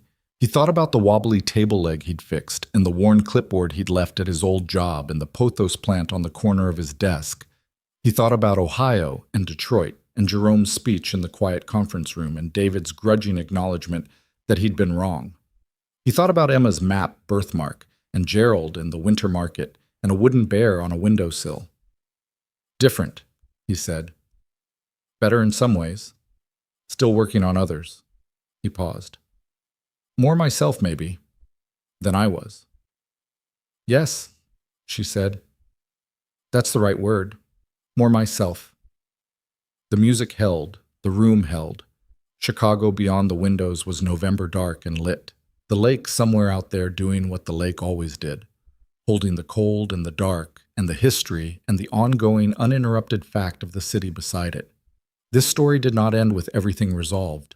It ended the way real things end, which is in the middle of the ongoing, the next morning still arriving with its requirements, the Ohio waitlist still needing management, Emma still needing someone to know the difference between rotini and small shell pasta, Olivia still having days when the old reflexes were louder, Nathan still having moments when he waited for the good thing to disappear. The difference was that they were not navigating the ongoing alone. That was the whole of it, really. That was the thing the year had built, carefully, imperfectly, at the pace that careful people build important things. Not an answer, not a resolution to every difficulty, just the specific, irreplaceable thing of not being alone in the difficult. When the song ended, they stood on the floor for a moment, the way they had stood a year ago, in the brief pause between music and real life, between what exists in the space of a dance and what exists outside of it. Same question as last year? Olivia said. He thought about it. A year ago, in this same pause, she had thanked him. He had said, "Don't thank me for being a decent person. It lowers the bar." Different answer, he said. She looked at him, waiting. It was worth it, he said. Crossing the room, all of it, every part. She held his gaze. Yes, she said. It was. They walked off the floor together. Emma appeared at Nathan's side with the timing of someone who had been watching for exactly this moment, took his hand, looked up at Olivia with the serious, clear-eyed expression of a 7-year-old who had assessed a situation and arrived at a verdict. You look happier than at the winter market, Emma said to Olivia. I am, Olivia said. Good, Emma said. You needed to be. She turned and walked toward the dessert table with the purposefulness of someone who had done what she came to do. Nathan watched her go. Olivia watched her go. They looked at each other. She's going to run something, Olivia said. She already is, Nathan said. We just don't have the full picture yet. They stood together in the ballroom, the three of them in their particular, imperfect, specific configuration, and the evening continued around them, and the city continued outside, and the work continued, and the love continued, and nothing was resolved in the way that stories resolve things cleanly. But they were here. They were present. They were paying attention to the specific people beside them and the specific work ahead of them and the specific, ordinary, irreplaceable fact of a life being lived rather than managed. That was enough. Not because the rest didn't matter, because enough, when it is truly enough, does not need to be more than itself. Nathan Carter had crossed a room 12 months ago and set down a clipboard and walked toward the one person everyone else was carefully avoiding. He had not known what it would cost or what it would build. He had known only that it was the right thing to do. Olivia Hartwell had stood in a room full of 300 people and been, for the first time in a long time, truly seen. Not the scars, not the name, not the performance of competence and controlled composure, but the actual person underneath all of it, tired and proud and lonely and capable of more than she'd been allowing herself. Emma Carter, age 7, had texted a billionaire without asking permission and was now eating a chocolate dessert at a table in a grand ballroom, and thinking about whatever 7-year-olds think about when they are quietly, privately satisfied with how things have turned out. And Richard Hartwell stood at the edge of the room and held his drink and watched his daughter laugh, fully, not briefly, at something the man beside her said, and he let himself feel the uncomplicated thing. Just this moment, and his daughter in it, and the people beside her. Just this. It was, he thought, enough.